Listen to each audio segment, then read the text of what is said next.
Hello, gamers, and welcome to episode 21 of the Gamers of the Lost Spark podcast. I'm your host, Darren Whittam, and joining me, as always, is the other spark of the podcast, Anthony Chesson. Hi.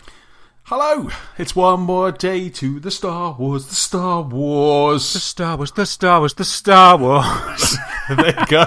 That is my musical intro. I love that, again, man. I apologise. Star Wars beta tomorrow, Darren. Star Wars beta tomorrow. I don't think I've ever been excited about a beta before. No, not certainly recently. They just sort of come along, don't they? And it's like, yeah, it's another beta. I've got a code for it. Have I got the time to play it? Or have I got the inclination? Certainly with Rainbow Six, I never bothered.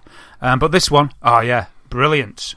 Oh, I can't wait. I cannot wait. I'm going to be downloading it on both PS4. I'm going to be downloading it on my Xbox. I'm going to be... You get twice the fun then. Twice the access. I can play it twice. I'll play it on both consoles. Yeah, I'll have Nicola's TV. I'll send Nicola to bed. I'll have Nicola's TV with her Xbox One. I'll be playing that with like my right hand, and then I'll be playing PS4 with my left hand. Yeah, or both hands for one, and you got it sort of in your feet, in your toes for the other one. That's it. I have very grippy feet. Yeah. That'd be so cool. So how's your week been? My week's been alright. What have I been doing this week that's games related? Acquiring Rock Band 4. That was what my mission was. That's like for me, that's like an RPG in itself. It's like a questing title. It is. The fragments have been split up across the four corners of the map, and you've got to acquire each bit. First of all, you've got to get the game. Then you've got to seek out the Great Mage and see if you can acquire the Legacy Adapter controller. Only then, if you put these two parts together, would you maybe be lucky enough to have a go on the game with Legacy Instruments on the Xbox One. So yeah, I put a pre-order in earlier in the week, right? And then, So how did I decide to buy it? Okay, so first of all, I was disappointed because I just thought I'll just get the new one. I love it how you start your story. First of all, I was disappointed. Well, first of all, I was excited. If I really want to go back, and I would like to be positive. Take us back. Let's just go back. So first of all, I was excited. So Activision announced the release of Rock Band 4. And Guitar Hero. And it was a great time for gamers on the PS2.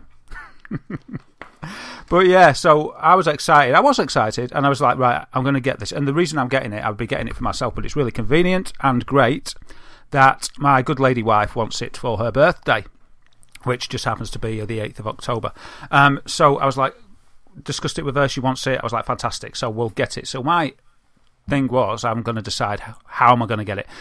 So I thought, I'll just get the new thing. I'll just get the new guitar, say hello to the next generation with the game and the new guitar, and then I'll buy another guitar and I'll be happy. Because that's the way we play it. We both have a guitar each. And if we've had a few drinks, we might even get a mic each as well. But nice. Yeah, so I thought, right, so I went on to the numerous sites and started checking prices, and it's about $109.99 for the game and the guitar, okay? And then I think it's an extra £100 on top if you want the drums, but we never played the drums, so there's no point in getting them anyway. Though £100 for a plastic drum kit does seem a bit steep, but anyway, I digress. So I was like, okay, that's great, I'll put that to one side for $109.99. I just need to get another guitar on its own. And they're not releasing them yet, which I'm shocked about, because they've already gone through this process of drip feeding the instruments and stuff through the last time they did this, when they released them all in the PS2 360 days, etc., PS3 days. And so I was just a bit disappointed with that. I was thinking, you know that people are going to want to have two guitars, and it's not really fair to make you have to buy the game and guitar pack twice at £220. But I suppose, at least you can get the Legacy one. So I started looking at the Legacy adapter route. And of course, I could get it on PS4 and just plug everything in, or it just works anyway, because I think it's Bluetooth on PS4. But the trouble is, I had the games on my 360. So my back catalogue is all 360. So if I want to be able to access that, it's like, well, the sensible thing here, if I want to get hold of my old tunes that I've already paid for, is go the Microsoft route, and I've got no problem with that at all. So I was like, yeah, that makes sense. So I was thinking, right, okay. So I ordered the instead of getting the $109.99 pack with the guitar, I pre-ordered from Game the Rock Band edition with the Legacy adapter for $62.99, I think it was. And then I went on a mission trying to find the Legacy instruments, because I got rid of all mine, sold them all for like 50p each. And so I was like, oh, why did I do that? So I was trying to get a hold of them on the internet, and they are, as you would imagine, they've got a bit scarce because everybody's had the same idea. Yes. But I managed to find some, not on Amazon, not on eBay, but I found them on CEX.com or WeBuy.com, I think it is. And that second-hand place that you can trade in games and videos and stuff. They had a few of the Beatles Rock Band guitars in. So I got 2 guitars for £22, and I got 2 mics while I was at it for £3.50. And the delivery, like on eBay, they were charging like £15 delivery. The delivery was about £2.50. So altogether, I pre-ordered the Rock Band game for Xbox One with the Legacy adapter, 2 guitars, 2 mics, and delivery came to about £113.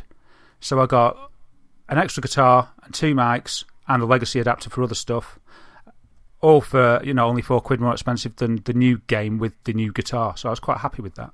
That's really good. No, that's really good going. And then your Legacy adapter, you'll be able to plug all of those instruments in. Is that all okay? It takes up to 4? It takes 4 instruments. Yeah, I don't think the mics are included because they're USB. So I'm presuming that they do work just plugging into your console.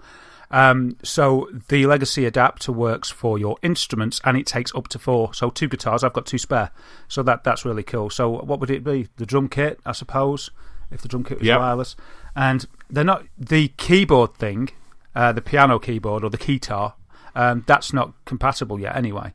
No, I think they scrapped that, didn't they? There's kind of no tracks for that in Rock Band 4. So you've got ample, 4 instruments. 2 guitars and the drum kit. You sort of got 1 spare. So I'm happy about that. But then all of a sudden, to my horror, like yesterday or the day before, I just went on the internet, having a look at what's going on in the world of games, and I saw this big sort of drama about no one can get hold of the Legacy adapter, or the packs, or any of the packs, really. I saying the UK had got a shortfall in stock and all this, and I was panicking because I was just, sitting back thinking I'm going to get it. People were saying they pre-ordered off Amazon in August, and then been emailed and said there's no stock. And I was like thinking, oh no, I thought I'd done my due diligence here. This is what I've got for Claire. What's going on? Yeah. And I was in a bit of a panic, but then I got an email through saying, it's been shipped. And I was like, well, that's me. That's lucky for me, but it sounds like there's been a lot of disappointed people. And the thing is, they're selling it as a digital download as well on the Xbox One, and you would need the Legacy adapter there because you can't. Well, you wouldn't if you've got lots of money. But I don't see the point in getting the downloadable digital copy and then buying the physical game with the guitar. You could sell the game, you could argue. Well, exactly. I mean, if you bought that digital only, which is what I was looking at. I'm very much digital, and I like the idea of. And there's an incentive to do that as well, isn't there? Well, exactly. Just having Rock Band there, grab your guitar, and just kind of you're gaming and you're rocking out, within a matter of minutes.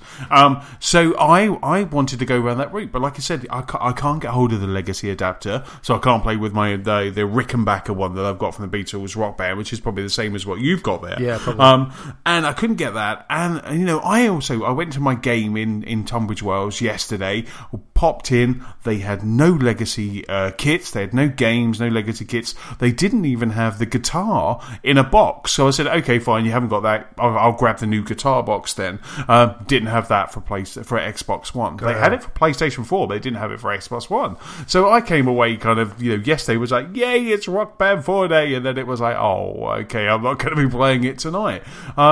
Luckily, since then, game in Tunbridge Wells, they had an order this morning that turned up, and they didn't have any Legacy adapters still. That's still kind of out of stock and can't get hold of it. But they did have the Stratocaster box, so the guitar with the game. So I managed to pick that up today. So I'm going to be playing that this evening. That's good, and I think you should probably consider yourself lucky to be getting hold of it from from the reports that seem to be rife on the internet. So yeah, good man. Anyway, you acquired it. Fantastic. I mean, you can play it tonight. I can't. I've got to wait till Claire opens it up and enjoys it as a birthday present, and then she'd have to invite me to have a go because it's her thing. Yes, but it's just a bit weird because when they announced that Rock Band was coming out, everybody was super excited for it, and then they started saying, you're going to have these legacy. There's a really good thing. I was looking on their website, shows you all of the instruments that it's compatible with, so you could see all of that. And there was a lot of excitement, a lot of hype. Whenever you looked at any of the websites, the gaming websites, when you looked at the comments, everyone was like, "Can't wait to use this. Great idea for using the legacy." So you would think that legacy adapter would be out there on launch day, which was yesterday. You would have thought it would be out there in abundance. Yeah, absolutely, and it's just unbelievable that you can't just get hold of it.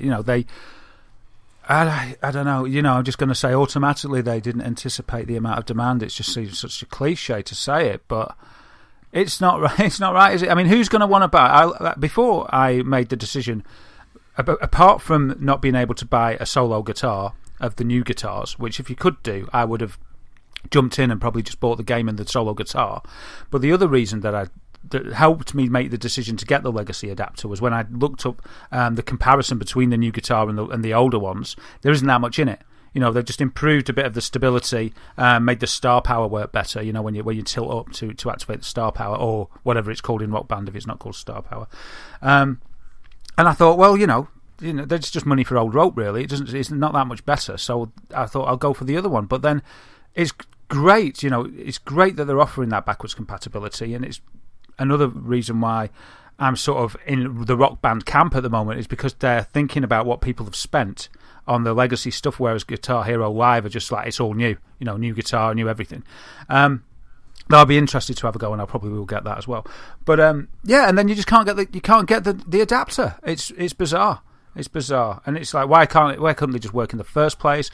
And then I saw people in forums arguing about the fact that the certain steering wheels wouldn't work, and why, if they can do it for guitars, why couldn't they have done it for the steering wheels? And then there's the argument about, well, you could have made the old 360. Well, we discussed this, didn't we? The old 360 pads could have been made to work through the same way, surely. So it's funny how you can sort of make it work when you want for something, but everything else you can't for whatever reason. I mean, I can't believe that there's some algorithm or some sort of EEPROM that was embedded on the early Rock Band guitars, ready for the Xbox One or whatever. You know what I mean? Just in case this advent of a new Rock Band with a legacy adapter came along, and just not being able to get one. It's just annoying. I mean, I'm lucky I've got one. But I still feel for the guys out there that are scraping around. Maybe they haven't got £100 to spend. Maybe they want to just play with two guitars and they haven't got the 220 you'd have to spend or whatever. They've got all the instruments that they saved up for originally. They were primed to play. They want the game. They might have wanted the DLC, the downloadable game, but because of the lack of being able to get this adapter, they're stuck. Yeah. No, absolutely. It just doesn't seem like, rant over. Like I say, yeah, I totally agree with your rant, because it's, it is, it's a great game. People are excited about it. People want to jump in, but those people are, the people that want to be there day one, we've got a bit of a problem, because we've just got to try and hunt for it, search for it, make sure you pre-ordered it. For some reason, I didn't pre-order it, and that's why I had to look around. But one thing I did notice on my quest for the first part of this of that adventure, way back when you were just level 1. Exactly. There's nowhere in kind of the centre of Tunbridge Wells, which is a mid-sized town in Kent, but in the centre of Tunbridge Wells, there's nowhere apart from Game to buy games. Because I had a look in Argos, nothing. Had a look in the department stores, nothing. I had a look in W.H. Smith's, they don't even know what a game is now. Yeah. And I was really shocked. I mean, I'm probably part of the problem that there's no games there, because I get most of mine either digital download or from Amazon. Yeah, well, you're walking around looking for this, and you're seeing the desolation that you've caused. This is what I've done. I dropped to my knees in the centre of Tunbridge Wells, and I was like, what have I done? No, damn you all. Look what you did. There was this. I just got the picture at the end of Planet of the Apes. Exactly, that's what I was just trying to explain. There was this console, or this coming out of the ground. You did it to yourselves. You did it, you damn dirty ape. Right, but it was really interesting how I just went around and there was just nothing. There was no game. It was, Game really have the monopoly. I mean, we have a CEX in Tunbridge Wells, but that is purely second-hand games. They don't stock any brand new games anymore. Yeah. The same. Because CEX always used to be that cheeky little place that you could go into on maybe a Wednesday or a Monday, and they would have the games that are coming out next week, and they'd have them behind the counter. So you used to just be able to go, oh yeah, that's. I remember getting Gears of War Judgment like 3 days early, going, are you selling that now? And they're like, yeah, and I'm like, oh, thanks very much, and then you just run home and play it. They didn't care about Street Day. I got Gears of War 3. A special edition with a little cog. Well, it's quite a big cog in it. And they broke street date for me. It was like a Thursday or something. I was just going in. I popped in because my trains were delayed at East Croydon, and there was one in East Croydon, so I popped in and they had it. I was like, wow. And they said, yeah, you can have it now. It's £5 extra though. I was like, yeah. I'll take it, absolutely. But I popped in there and they didn't have any new games. They had Rock Band 3, but they didn't have Rock Band 4. So it's a bit of an interesting one. But like I say, I've got one. It's sitting just across from me in the office where I'm recording this right now, and I can't wait to unbox it. Maybe have a bit of a razz later on. Obviously, I've got the most important thing, which is the Bake Off final is happening first. Go Great British Bake Off, and probably our American listeners are going, what the hell is a Great British Bake Off? But Google it, it's awesome. So then after that I'll be playing Rock Band. So what have you been playing this week, fine sir? This week I've been playing what have I been playing? I've been playing Metal Gear Solid 5, of course. I did unlock the forward operating base bit. It comes along at around mission 21-22. And then there's a mission that your base is getting attacked, and you go back and do it. And once you've finished that mission, it introduces you to and allows you to do the online bit, the forward operating base bit, which I was a bit sad about because I was thinking, no, I don't want to do that. I'm quite happy with all this. So it gives you the opportunity to buy a base for free, and then it walks you through stuff about populating that base and things. So it does happen. I believe there's about 44 story missions in around that, so it's about halfway through the game that it introduces that mechanic. I haven't really played it yet because I'm just playing single player. I'm just trying to get through. I want to enjoy and get through the game, and I've spent that many hours in it. I've got to really be disciplined to just get through the game at the moment.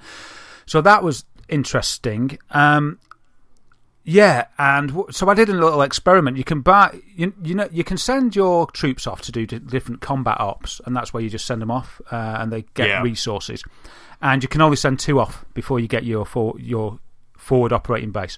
When you get a forward operating base, you can send some more off. I think you get another 2, so you can send 4 out at once, for instance. And it says, you can send more people off to get more stuff if you've got more forward operating bases. So I thought, okay, let's just have a look how you would do that. And this is where the MB coins come into play. Now, the MB coins you get occasionally as a reward for logging in, on your daily rewards and things. And that's basically what you buy your stuff with, the stuff that costs real money. So I think I've got 300 from all the times that I've played it, and I've logged in pretty much every day since 1st of September when it came out. And I thought, okay, let's go and have a look how much it would be for me to buy another forward operating base. I'm sure it won't be much, and I might just get one, So anyway, I had a look, and it was like so many. I think it was, let me just think about this a second. Well, whatever it was, it was about 1,600 MB. I suppose that's mother base coins, MB coins, mother base coins. I might not be exactly right. It was about 1,600 or something. So I thought, okay, let's just see how much that would cost, because I'm always interested in the cost of the DLC and microtransactions and stuff. £7.99. £7.99 for enough coins to buy a forward operating base, and it saddened me. I was just like, that's ridiculous. There's no way on this earth would I pay £8 for another forward operating base. Ridiculous. So they do say that you can get there in the game, but I'm guessing it's going to be a big grind. It's a Destiny-sized grind to get to enough coins. I think we're talking a lot. I don't know how many hours I played it now, but I bet it's right 50 hours. And I had 300 odd mother base coins, unless there's ways to get those coins that I don't know about. But yeah, so it's quite pricey for a forward operating base, and I don't see the benefit, but I haven't sort of investigated to see the benefit, because I'm quite happy with the single player. So yeah, so I was playing that, playing Resogun. I talked to you last week, told you I was playing, and the week before, I had this sort of new renaissance with Resogun. I absolutely love it. And I got stuck on veteran mode, and I completed it the other day. It was on Sunday, nice. In fact. I finished veteran mode, and it was very hard, which I like. And it's unlocked a new mode. It's unlocked Master, which is even harder. Every time you shoot a baddie, they fire what they call revenge bullets. So every time you shoot an enemy, it's basically shoots a homing bullet right at you. And you know how many baddies there are in Resogun. So if you take out a whole wave, in what replaces each alien is a bullet that's heading right for you. Now, they don't travel for ages, but it makes manoeuvring quite difficult. So do you just shoot them and then you just have to run the other way? Pretty much, yeah. Wow.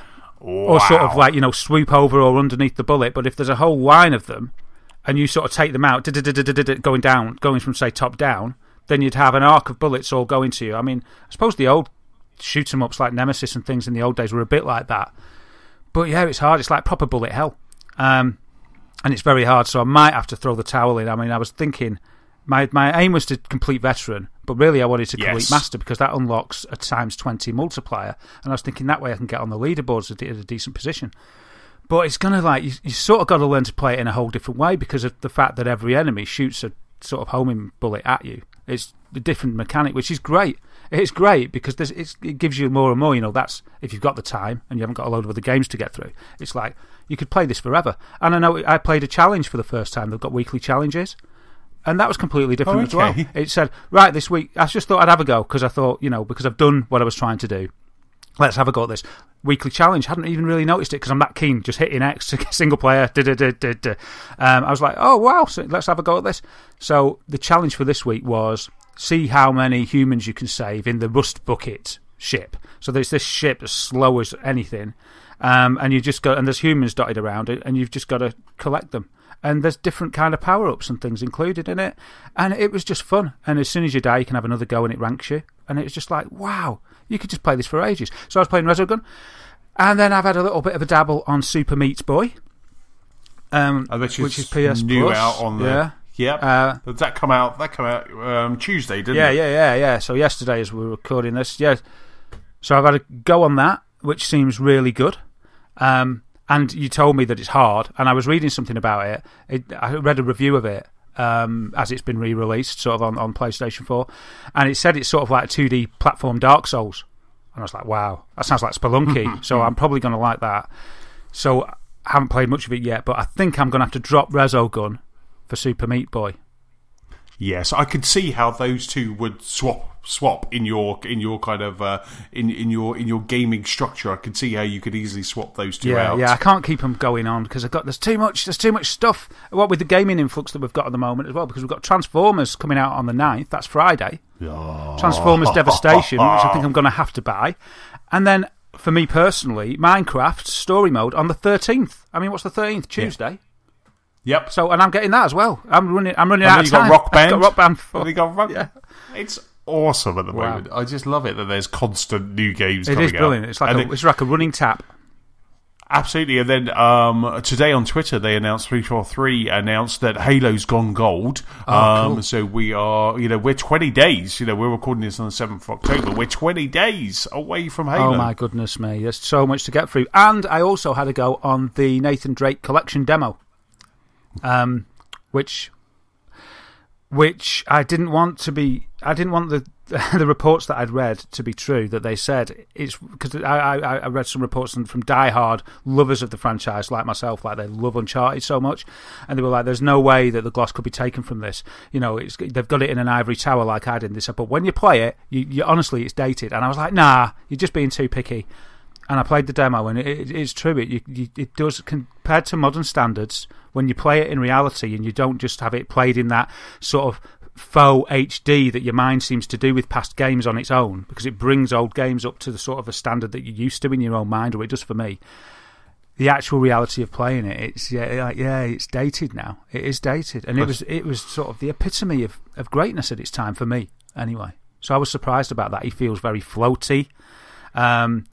The combat that I loved was... I mean, everyone said the combat wasn't great anyway, but I liked it. It just felt rubbish, and it could still appreciate it, but crikey, I was surprised how much it irked me, how dated it was. I'm a staunch defender of it, or I was, but then playing the demo, I was like, yeah, it has dated, and there's no ignoring it.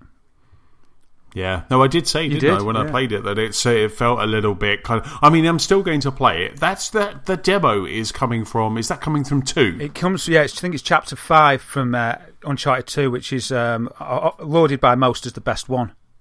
Have you pre-ordered it? So that's. I have. Yes, I think I might have even digital downloaded cancel it. Oh, so you can't cancel it then. I might be sitting there waiting for me. But so I'm still going to play it. I still want to play it, and I'm hoping, and I have read that 3, the control system in 3 was a lot better than 1 and 2. Yeah, it may have been. I can't remember. I liked them all, So, but after playing that, I would say to you, if you hadn't ordered it on digital download, to cancel it, but you won't get a refund, will you?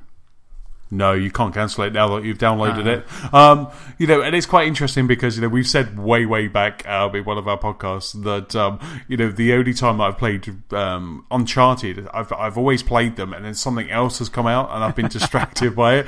And you said it's going to happen again, and it probably will, because I'll probably be playing Transformers, and Transformers will just be this glorious kind of 80s cartoon joyride, and Uncharted is going to be this kind of clunky, I don't know what these controls are supposed to do. But Last of Us had really good control system. One of my friends who listens to the podcast, he picked up Last of Us. He finished Batman, picked up Last of Us, and he said, he's absolutely loving it, because we were waxing lyrical about it on the podcast a couple of weeks ago. And he loves it, and that's a great game, and the control system's really good on that. And that came out, just after Uncharted 3. So let's hope that Uncharted 3. Maybe if you have you still got your PS3 around? Yeah. Fire up Uncharted 3 for me and see what the control system's like. I'll have to reflow the motherboard first, though. It's got yes, the old, of yellow course. light of death. But Naughty Dog had learned a lot by the time they got to The Last of Us, and I think that's why that holds up. And it almost looked next gen when it came out. And maybe 3's okay, and you'll be able to do a comparison with your collection. But that's everything that I played. What about your good self? Well, I'm still deep into Destiny. I've been playing Forza, loving it. That's just kind of, with me, I always seem to have a Forza game as a staple to just kind of play, and I'm just enjoying that so much. I haven't been online yet, but I will be going soon. I've been playing Destiny, and Nicola and I are kind of just still deep into Destiny. I think we're up to 91 hours now. I had a look on that website that you gave us a couple of episodes ago, which was that Wasted on Destiny. Yeah. And I had a look, and we're up to about 91 hours. And it's we just love it so much. The quests that are there, the quests that we've unlocked, they have multiple elements, and we're just enjoying it. We're enjoying the strikes, the quests. It just all clicks, and it's just fantastic. We really are. We just find ourselves in the evenings, a couple of hours, jumping on, playing, and then that's it. And then, so I've been playing that a lot. I'm still just kind of blown away by how different the Taken King feels to like the year one Destiny. And I do just kind of wholeheartedly loving it. So I've been playing that, and then kind of when I haven't been playing Destiny, I've gone back into Metal Gear Solid 5, so I'm now up to, I think, about Mission 18. I've done some side ops. When I got back to it after kind of not playing it for about 2 weeks, I just loved it all over again, and I was kind of kicking myself that I don't have enough time to kind of put more time into that. But that's definitely kind of one of my games that I'm playing. Yeah, it is. It's hard though. It's hard to make the time when there's so much to do and games to play, isn't it? And I was thinking last time I played Metal Gear, which was probably last night for a little while.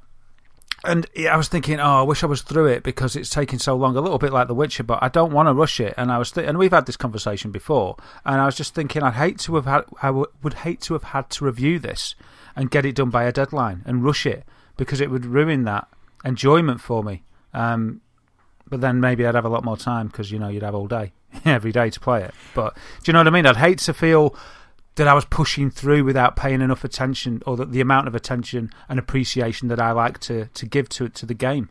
Yeah, I mean, it's interesting because some of the reviews that I've read of Metal Gear Solid, they're all saying they're 50, 60 hours in. So I'd be interested to find out, how many hours you're in, just kind of enjoying and appreciating it, and whether there is a trade-off where you just have to run through those missions, do those missions, because, if you've got a review deadline, are you sitting in the grass waiting for that, waiting for the sun to set, and things like that? And that's what I've been doing. I was close to sunset, I had to storm a prison.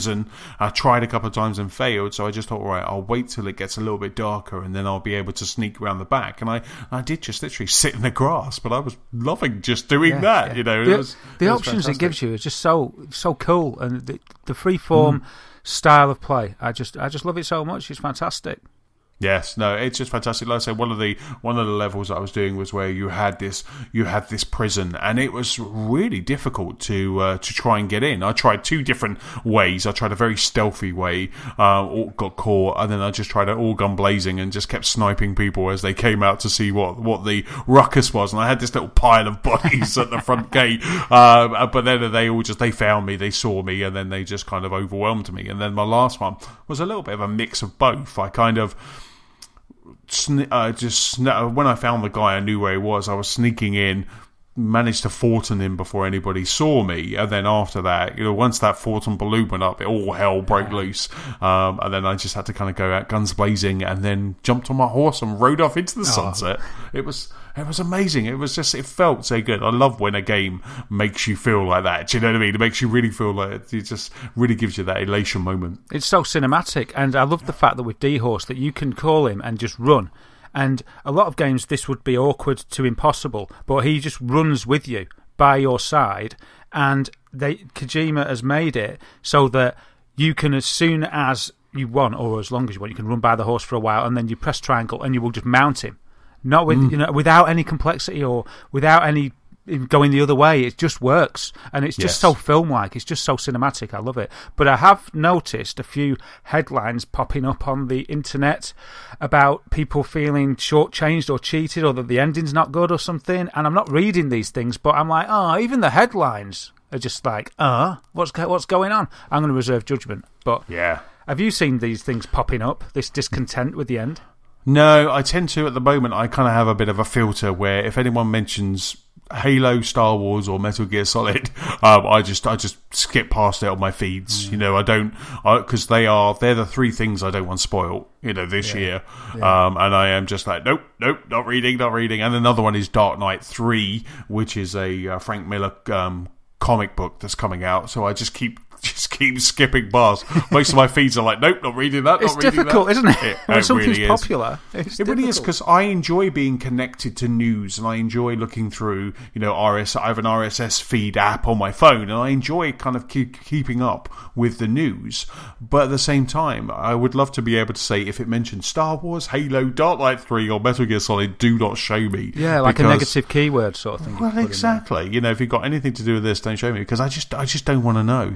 I don't know what it is but I just don't like things spoiled. And the problem that we have at the moment is a lot of things are so easy spoiled. One of the podcasts I listen to, which is a Kevin Smith podcast called Fat Man on Batman, great podcast about Batman. He has some amazing interviews. But at the moment, between interviews, he's doing this thing called the Utility Belt, and he goes through the geek news, not only about Batman, but other news. And it's Fat Man on Batman podcast, great podcast. And he just will then ramble on, go blah, blah, blah, blah, spoiler alert, but he's already said it. Do you know what I mean? So I always, when I look at the running notes for those podcasts, if there's anything that I don't want spoiled, I don't listen to it until after, because he doesn't really do the whole kind of spoiler alert, moment, let's wait a moment for people to turn off their headphones. He just says something and then goes, he was dead all along, spoiler alert. Do you know what I mean? It's like that. So, and it's just like, oh, jeez. There is something that, I guess, whether you're watching a movie, reading a book, playing a game, you want that. That's what you're building to. Yeah, and that's the reward, isn't it, for your hard work and everything. Yeah, an amazing ending with perhaps an amazing twist that perhaps you didn't see coming. And that's what you want. Exactly. Now, last week when we were podding, I did say that I was coming straight off the pod and I was going downstairs and I was going to play Rainbow Six Siege, but I did all of that, but Xbox Live was down. So I never got to play Rainbow Six Siege beta, even though they extended it, never got to play it. So I kind of did all of the motions, but I got there and then Xbox Live was down on that Wednesday night. But... and the last game that I've been playing this week, I did, on Saturday night, manage to get into the Fable Legends. I say Fable like I'm Peter Molyneux. Fable! I did manage to get into the Fable Legends beta. And you know what? I had a great hour. Really enjoyed it. It was really cool. I even made a new friend on Xbox Live. I really enjoyed it. It was such a great game. No one was talking. Again, that's my gripe. Come on, people. Put your headphones on. Let's start talking in these games. No one was talking, but we had a really good time. The villain was controlled by the game. It was an AI villain. But we had 4 people doing... So you start off with Fable Legends, and then you start off in the most gorgeous Fable game that you've ever seen, and I was just running through the start going, why can't it just be this? Why can't this be my Fable? And then you get to a point, you join up with 3 other people, and then you start doing this. It's almost like areas, so you have to get through areas, and wave upon wave of villains are coming, or baddies are coming your way that you have to take out, and you've got all kind of like special abilities, and you're leveling up, and you're healing your teammates, you're working together, and you really have to work together as well, and then you go through about 4 areas, and then if you kind of get through the final boss, you're victorious, and it was really good. I did about 3 of these in my hour play, and I had a great time. And I played it last year at an Xbox event, and it's definitely moved on since then, and it's definitely moved on visually as well. It looks stunning. Wow. So you'll have to forgive me here. I don't know that much about it because I sort of would switch off any more Fable out of my news feeds if I had a choice. So I don't really know how this plays. I know that one side plays goodies, or is it like Evolve? It's a 4.1 thing. It is. It's a 4.1. That's a great way of explaining it. It's a 4.1. Point 1 is when I played it at the Microsoft event, we were the protagonists, and there was a villain, and you can do that, I think, using an iPad or Android device, or you can use it using your Xbox controller. So you have that one guy. I think it would be great with 5 friends, and just rotating who's the bad guy, and the bad guy just goes, right, I'm going to send 2 of those in. I'm going to send that, and they probably have a resource or something like that. So they're like, I'm going to send that in. And then the other guys just have to beat these wave upon wave, moving to the different areas, doing objectives. And is it third person, or is it, sorry to interrupt, is it third person or top down for these bits? Third person. Okay, yeah. The third person for the protagonist, I think top down for the villain. For the villain. Which would make sense. Yeah, okay, thank you. Sorry, carry on, sorry. But you imagine like sitting there on your iPad and going, well, I'm going to send in 2 of those, chuckling away to yourself, I'm going to put those in there, It has, I think, correct me if I'm wrong, but I think this is going to be a free-to-play.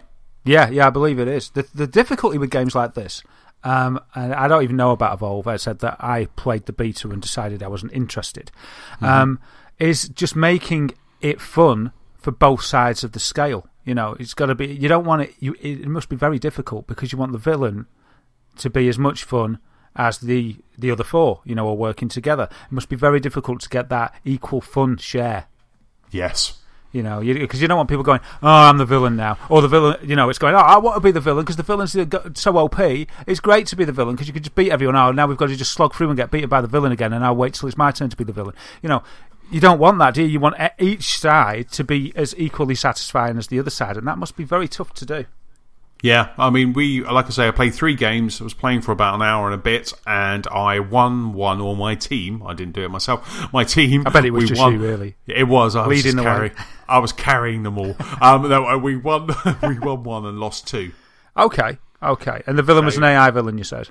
And the villain was an AI villain. On the last game, we got all the way down to, it was the last area, and then there was just one guy on his own. And then obviously, if you get to the end of that area, you will respawn, and then you can take on to the next area. And he had about 3 or 4 characters left to go, but they overwhelmed him at the end. And it was just if he had had his headset on, he would have heard me cheering. I did, that's how I got my new friend, because I sent him a message going, "Well played, that was awesome." You almost had him at the end. Oh. And I just think, I just don't understand how people are jumping into games like that and not sticking headphones on. But that's my another gripe that I have. Yeah, but I agree. but the game itself was good fun. I really enjoyed it. I'm definitely going to download it when it comes out if it is free to play. It's still in that montage of the lineup, so I guess it's going to be sometime this year. And like I say, it looked very polished, played really well, matched me up to the group quite quickly, and it looked like quite a successful beta. Cool. Just when you mentioned free-to-play, then you reminded me of a bit of information that I read last week that I didn't mention, and you've probably heard of, but I don't think we discussed it, was that Project Spark on Xbox One has changed its model from free-to-play to just free. Did you hear about that? I did, yes, because I downloaded it because I downloaded the DLC for Conkers, like the Conkers Bad Fur Day DLC. Yeah. I bought that, so like a mug, because that's now free. Oh, did you buy it recently? I did. You might. Well, there's a refund thing on for anyone that bought it after a certain date. I haven't got the date, but you can get a refund if you bought it within like a month or so ago.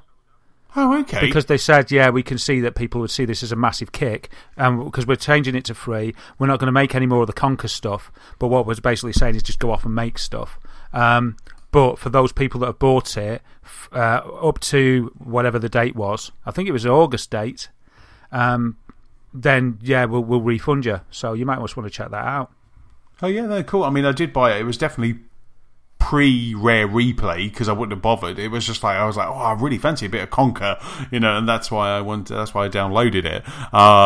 But yeah, okay, interesting. That's really cool. I'll take a look. Yeah, and I might get it now and just have a look because there'll be more incentive for people to build with it. So because when I got it, it was the beta, and I looked at it and I was like, I don't really think this is for me, and I'm never going to be able to make a game because it's going to take me a million years. And I was thinking, I might dive in though when people have done the stuff, because I used to love browsing through Little Big Planet levels. Yes. So yeah, I think I'll download it and just have a look. I won't be creating anything. I'll just be sucking up other people's creativity like an evil fiend. But I thought it was just interesting to note because it sort of went under my radar somehow last week. I just forgot to mention it. Fantastic. And so on that note, let's start our news section. And in this week's news section, it's all about crazy microtransactions. There's a price drop on the PS4, a prehistoric Far Cry. It's kind of not a tease, that's really the announcement. And we have VR news aplenty. The first piece of news is with me, and it's all about that Xbox controller.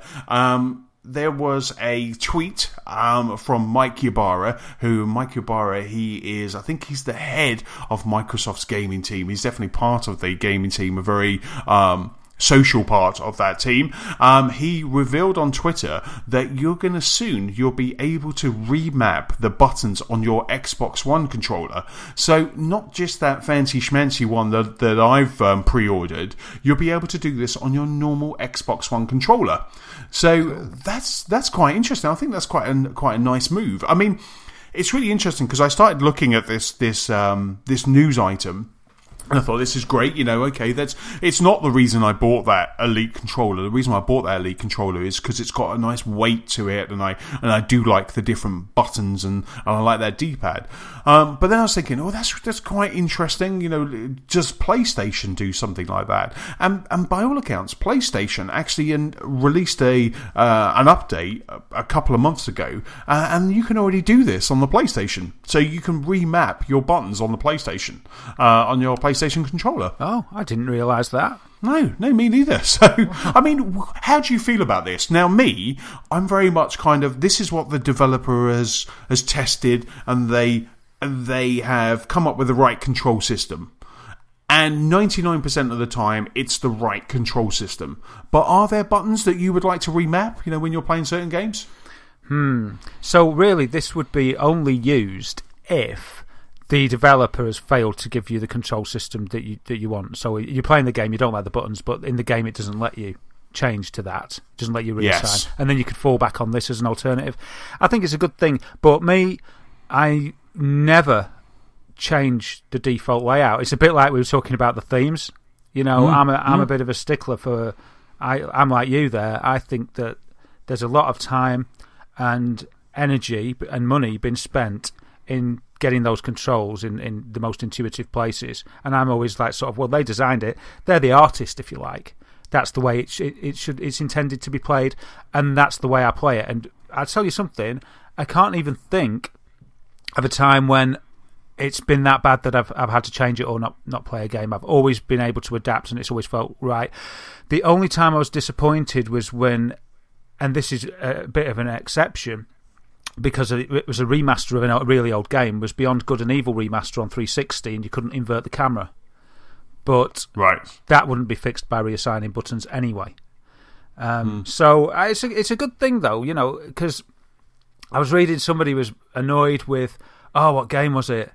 It was sort of an FPS or something, and they were used to Call of Duty buttons, and then another one came out and it had slightly different, for instance, so it was the buttons instead of the triggers that were doing your shoot or your zoom, you know? Absolutely. And they were like, I just couldn't help it, or it was like, it wasn't circle to crouch, because the Call of Duty control system has sort of become de facto, hasn't it, for FPSs, when one of them dared to like do it differently. And this would allow you to just go, right, well, if the developer won't offer me that, and it's really harming my gameplay because my muscle memory is just so honed into that style, you could then just go back and remap. So it can only be a good thing in that way. For me, though, I probably would never make use of it, but it's just one of those other options that it's nice to see that they've considered. Yeah, absolutely. I mean, for me, it's quite an interesting one that you could potentially build up. I mean, with the Elite controller, you can build up a whole profile. So you could then have every first-person shooter could be Halo, you know, could have that Halo control, because there's something about that kind of the new Halo control system that is just very nice. But I guess one of the things beyond kind of, there has been occasionally when I've been playing a game and I really thought, oh God, if only that button that I tap all the time was over there now rather than here. But that's just like one button every now and then. But this is a good thing, a positive step for physically impaired players as well, when they enable them to put a control system or a scheme to enable them to actually use the controller if they have a disability. So it's a fantastic option, and like I say, it's a stealthy option that's also available on the PS4 as well. Yeah. Wow, those stealthy guys on PS4. And talking about PS4, the next item is about PS4 and the new 3.00 update. And of course we've got a community there, and I posted my veteran completion screenshot on there as well. So if you're listening, have a look at our community, Gamers of the Lost Spark, and you'll see my Rezo Gun successes posted in beautiful picture form. But so there's a couple of things I wanted to mention here. One of them I found myself, and that is that I'd seen a few articles mentioning that with the advent of the 3.0 update, all of a sudden we were getting those, like we're used to them on the Xbox, we're getting some ads up that we hadn't seen before. Yes. Did you notice it? The one that I saw, that I'd read about, and then I just saw as soon as I put my PS4 on, was the one for Taken King. So in your home screen, I think the first one when you turned it on, all of a sudden wasn't whatever game it was Destiny Taken King. It's like, oh, that's interesting. What's that? And it's basically just a link. It's an advert, and if you click on it, it'll take you to the store to buy it. And, you know, some people don't like that. I don't like adverts particularly being forced upon me. But I read that you can just sort of press start and close it, and that's that. And I thought, fair enough. But, you know, still all of a sudden you've got adverts and some people may not want them. And anyway, so today I was looking for another setting because I downloaded a load of stuff to my PS4 from my iPad, from the app. And for some reason it seemed to say, oh, it's not downloading yet, turn your PS4 on. And I was sure, you know, mine's set to automatically install, and I thought, I wonder if the new update has changed the setting for auto installs. So I was exploring, I was navigating around just to find that setting to make sure that it was on, and it was on. But when I went into there, I saw a new setting, and that setting was called automatic. Was that the name of the setting? Yeah, it's LA. No, it's called featured content. There's a new setting called featured content. So if you don't want to, and this turns off that feature, I might actually put a little article on the website for this as well, because I haven't seen anyone mention that there's a fix for it. But anyway, so you can turn it off. What you do, if you don't like the adverts, if you go into settings, system, automatic downloads, so the place where you go to set your automatic downloads for your updates and for your purchases, and then you'll see a checkbox that's called featured content. And the description of it is that this adds links for featured content to the home screen, and you can uncheck it. It's checked by default by the look of it. Uncheck it, and I'm assuming it's, I've only done this today, but that you won't get those ads. So should you not want the adverts, if they get on your nerves, go in there, uncheck the featured content checkbox, and you will no longer be subtly persuaded to look at the stuff that you may otherwise not. So there you go. I thought that was quite interesting. And, really good. And the other thing, it's even better that I found it myself. I'm dead happy.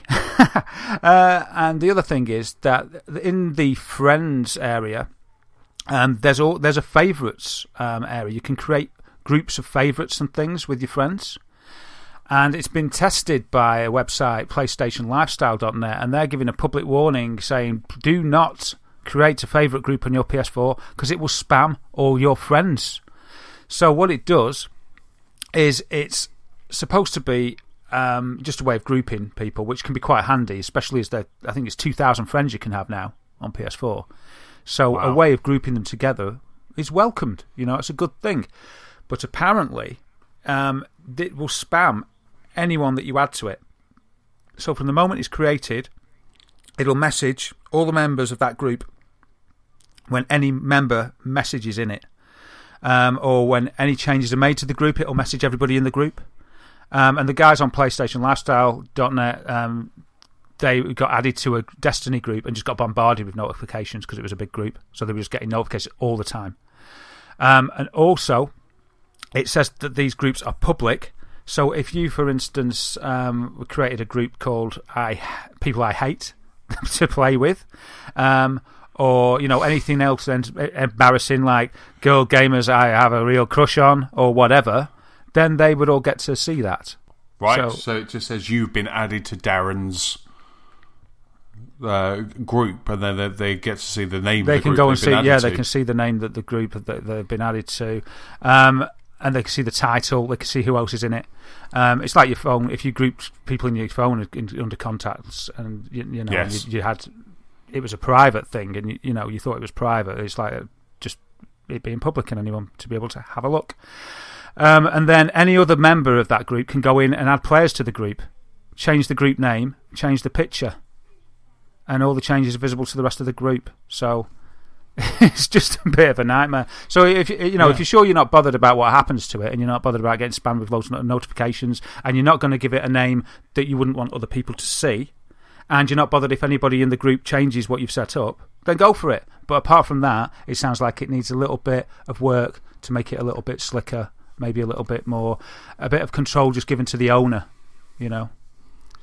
It's a shame you don't have that with communities, because I popped into our community and I saw we had a few comments, and like I say, you posted that Resogun picture, but I had to go to the community to find that. It's almost like they've got those two round the wrong way. It's almost like you want that for the community, but you don't want it for your groups, and they've kind of just maybe there's a variable missing, and it should have been for the other thing. Yeah, the old switcheroo. Yes, the old rope-a-dope. Yeah, you could be right. So it's just a warning, really. Wow, that's really good. Because I wouldn't want that. I wouldn't want to be, kind of add a group of people into like Star Wars players or something like that, and then just constantly spam. Yeah, and you get spammed as well, because every time you say you did 100 people in a group, every time any of them did a message, you're going to get a notification about it. Right. And it's just. I did a party chat once. A long time ago with about 5 people, and I seemed to get messages about those people for ages afterwards. It really annoyed me. So I can't imagine what it'd be like just getting, ding, ding, ding. It's like, leave me alone. So there you go. Excellent. Next piece of news with me is just such a sad piece of news. It's like, why? Why Destiny? Why? Now, just as we've started to get, hype going, good positive vibes going about Destiny, Bungie come out and they announce something. And this announcement is that from next Tuesday, the October 13th, they are going to be launching some microtransactions within Destiny. You know, it's just like, just the thought of this kind of makes me go, why? Now, you'll love this, Darren. The reason for the microtransactions is that you'll be able to pick up some, what they call in the game, silver, a new in-game currency that will be available to purchase through the store associated with your console. So PSN, Xbox Live. You can then buy emotes for your character. So there are 18 new emotes coming. So not only pointing and dancing and jigging, there's more emotes coming, and you buy them with this currency silver that you have to buy through the PlayStation Store or Xbox Live. Now, like I say, it's going to go live on October 13th. And they're going to give you some. They're going to give you some silver into your account. They're going to gift you some silver so you can have a look and buy an emote or two and try it out. So the first one's free. And then, you want it. Exactly. They're like, try it. You'll like these. And then they're then going to do it. Now this is just silly and stupid, you know, and it's the thing that Bungie did say on their post was it doesn't break the game. You don't need this. You don't need an emote to complete a mission or a raid or anything like that, and it doesn't harm the game. But my problem is this a way in? Is this the first step to a microtransaction culture within Destiny? Now, I, for one, will probably, buy a moat with my free silver, and then that's it. But you can imagine some people they'd want the whole set. They'd want all of it, so they would buy these silver. I don't think you can earn silver throughout the game. They are just microtransactions. They don't say about that. And I think I'd be happier with this if they were attainable in the game, but I don't think it is. But you can imagine people that they would buy this, they would buy extra silver to have these. And they want, there are some really interesting characters. When you go into the tower in Destiny, you see some really interesting characters, and people have taken a lot of time to put their character together. But now we're going to get this, and it just seems like it's going to be it's a step too far. It's going to make Bungie, Activision a ton of money. But I think, for me, I just think it's a step too far. Yeah. Putting the feelers out with nonsense emotes. But this is the thing, if... right. I mean, it doesn't... Like, these like dancing, different dances, it doesn't affect the game for me, so I wouldn't be that bothered, I suppose. But the fact that you can't earn them... Anything where you can't earn the money through a grinding in the game annoys me. Because you should be able to. And I'm not talking about weeks and weeks and weeks to earn like one coin when it takes about 100 to buy something. I'm talking about just a realistic that if you put the effort in, you're playing the game and enjoying it, then you earn a decent amount of in-game currency to get some stuff occasionally. Not as much as if you paid, because obviously it's there to be paid for. I think Mass Effect's multiplayer did it quite well because you earned whatever the currency was for doing the multiplayer missions. And that actually did tempt me more than anything else to buy a pack. It'd say you'd buy a box or whatever it was, and it'd say, right, it's this much, and it's like one rare, one guaranteed ultra rare, one special, do you know what I mean? Or 5 common. Yes. And the fact that you could earn within the game and actually experience what happened when you bought the microtransaction made me actually get tempted when I'd run out of in-game currency to do that, because it was quite fun. But it tempted me more. I didn't do it though. I just sort of played a bit more. And then it's kind of, well, if something is just a choice and it doesn't affect the actual game, if it's just aesthetic, I could sort of be okay with that.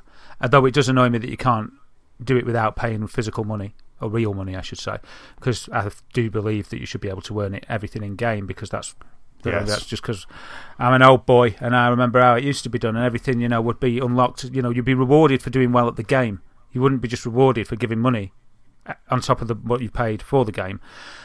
Big expansions I can understand paying for as well. That's okay because that's adding more to the game. But when a game, and this is what I'm getting at, like you say, it's like they're just testing the water here. When does it go from emotes to ultra guns? Yeah, and then absolutely. Someone's owning OP guns for, I don't know, whatever they decide it's going to be, and you can't. And it's the silver gun, it's the ultra silver, and you can only get it with silver. And if you're that invested, you'd buy it. People would buy it. And this is the thing, guys. If you want this trend to stop, the only way to do it is to stop buying it. And it makes me think that it must be us being a complete vocal minority. I don't know anybody that supports this process and microtransactions. I don't know anybody that's behind it. But we must be a vocal minority because it's happening. People buy it. So who these people are, I don't know who they are. I can understand options, for instance. I can understand options for really busy people that still love gaming. And it says, well, if you pay this much, I don't know, like the fatalities being easier in Mortal Kombat. I didn't really have a problem with that because you could still pull it off if you had the skill. And it's kind of saying, I've got no skill to buy it. So that I'm not bothered about it. It's a choice thing. You can still play the game naturally, normally, and it's only if you can't be. Maybe you just haven't got the time for learning all those button combos, and it didn't cheapen the fight because you've already won when you do the fatality. Now, if you paid for really difficult combos in Mortal Kombat or Street Fighter to be executed with one button, I'd be pretty much against that. For instance, I think that was a nightmare, and I think everybody would. But the thing is, the trend will carry on if people keep paying. And the thing is, Destiny's massive. I've taken King broke records for its DLC for downloads since it's been brought out, since it's been launched. And it's like, because of the nature of the people that play this and the gameplay therein, and I love this kind of gameplay too. It's all about looting, isn't it, and collecting. Well, microtransactions fit that model perfectly. You just got to inch these people to get some of them to pay, and they've got millions of people playing it. So if 10% pay, it's worth them doing it, isn't it? Yeah, absolutely. There was an analyst firm called Cohen and Company who I think they did a note to investors, but just saying that this microtransaction has the potential to make hundreds of millions per year for Activision and Destiny and Bungie. Just from this. So you imagine if this is going to make hundreds of millions, what, that new cool piece of armor or, like you say, that really cool gun is going to do. Just make them so much money. Yeah. And like I say, it's harmless at the moment, but I just feel that it's a gateway drug, to a bigger, badder next set of microtransactions. Yeah, I absolutely agree with you. I think it's just testing the water there. And if it did just stop at aesthetics and choice and nothing that upset the balance within the game, then I'd be like, I still don't like microtransactions, but it's just choice and I don't have to buy them, and neither do you. And if you like it, get it, and if you don't. And that's fine because it doesn't affect or upset the balance of the game. But when they start to affect the balance of the game and it just becomes pay to win, that's when I think it crosses a line. But it's a business. These people are businesses at the end of the day, and if people are willing to pay for an advantage, you said we're not at that stage yet with it, but I think it's inevitable that it would get there. If people are willing to pay for an advantage, then why would they not? They, at the end of the day, most of these places aren't like adhering to some code of the gamers. They're adhering to a code of business. And it's upsetting, but, if that gives them more money to make an even better game, or if it gave them more money to invest in other really cool games, like more kind of Transformers, more risky games like Transformers that could get a great reception, then you could sort of understand it. But please, not jeopardising the balance of the games. Yes, no, I mean, absolutely. I mean, we have another item a bit later. We'll talk about microtransactions again, but it is becoming a commonplace. Now, if Destiny was free to play, then obviously that would be not okay. It's never okay, but that would be acceptable. I play a game, same as you play as well, on our iPads, which is Plants vs Zombies 2. That is a free to play game full of microtransactions. I think I've only ever bought one plant, and I did that because the plant was $2.99, which was the price that I paid for the original Plants vs. Zombies, and I actually wanted to give something to the developer. I wanted to give something to PopCap, because I thought, you know, I was really enjoying this. I play it almost every day. There's this level thing that you do every day, a piñata party every day, and I always do that because it gives me the coins and extra stuff, and I was just enjoying it so much that it came up and said, do you want to buy this you know, new plant? And I did, because I just thought, you know, that's $2.99 for that developer, because I haven't played this game and I've played hours of fun. So, and that's fine. But when you've paid, you know, I've just thrown an extra £35 into Destiny for, you know, and I'm getting more than my money's worth for that, but I've just put more money into it, and now they come along with this, you know, you can buy silver. And as you say, it's fine now, but if it was for, you know, a cool helmet or something like that, I'd start worrying. Yeah, absolutely. And you're right with the model for Plants vs. Zombies.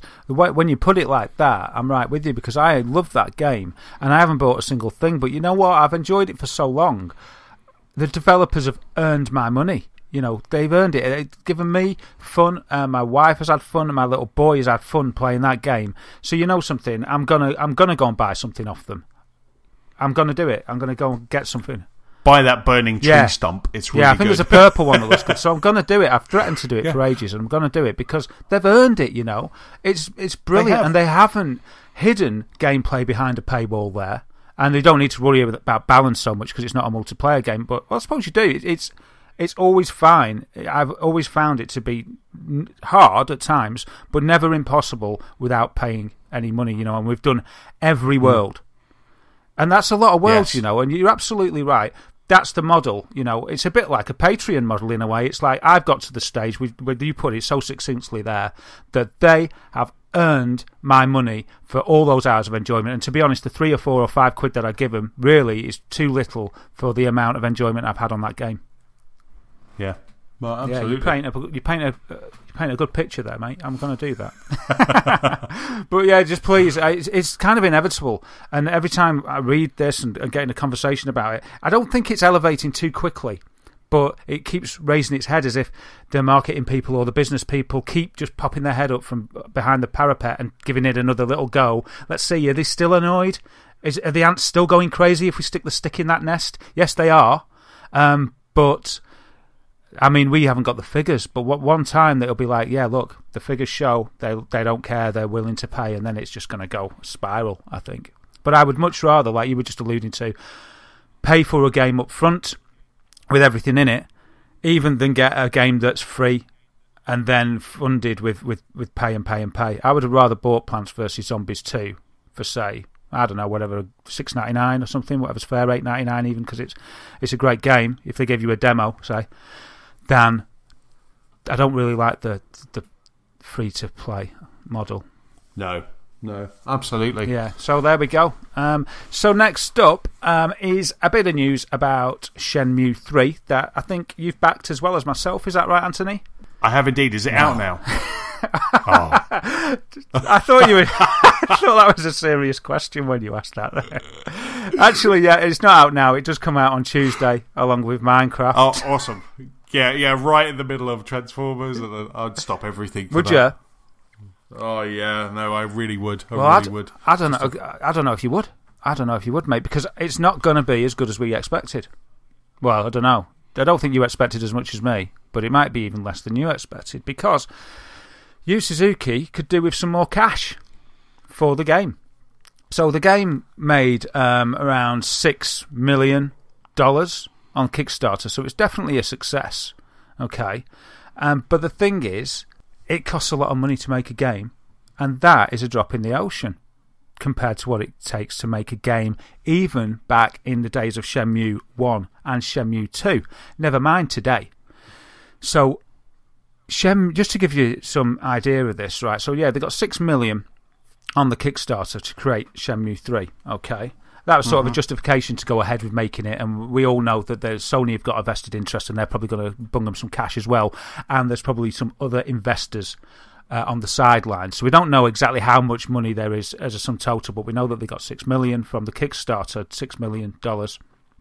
But Shenmue cost 70 million. Okay, well, so they cost 70 million to make Shenmue and Shenmue 2. All right, wow, and that was back in. I think Shenmue came out in around about 2000, 2001, something like that. Okay.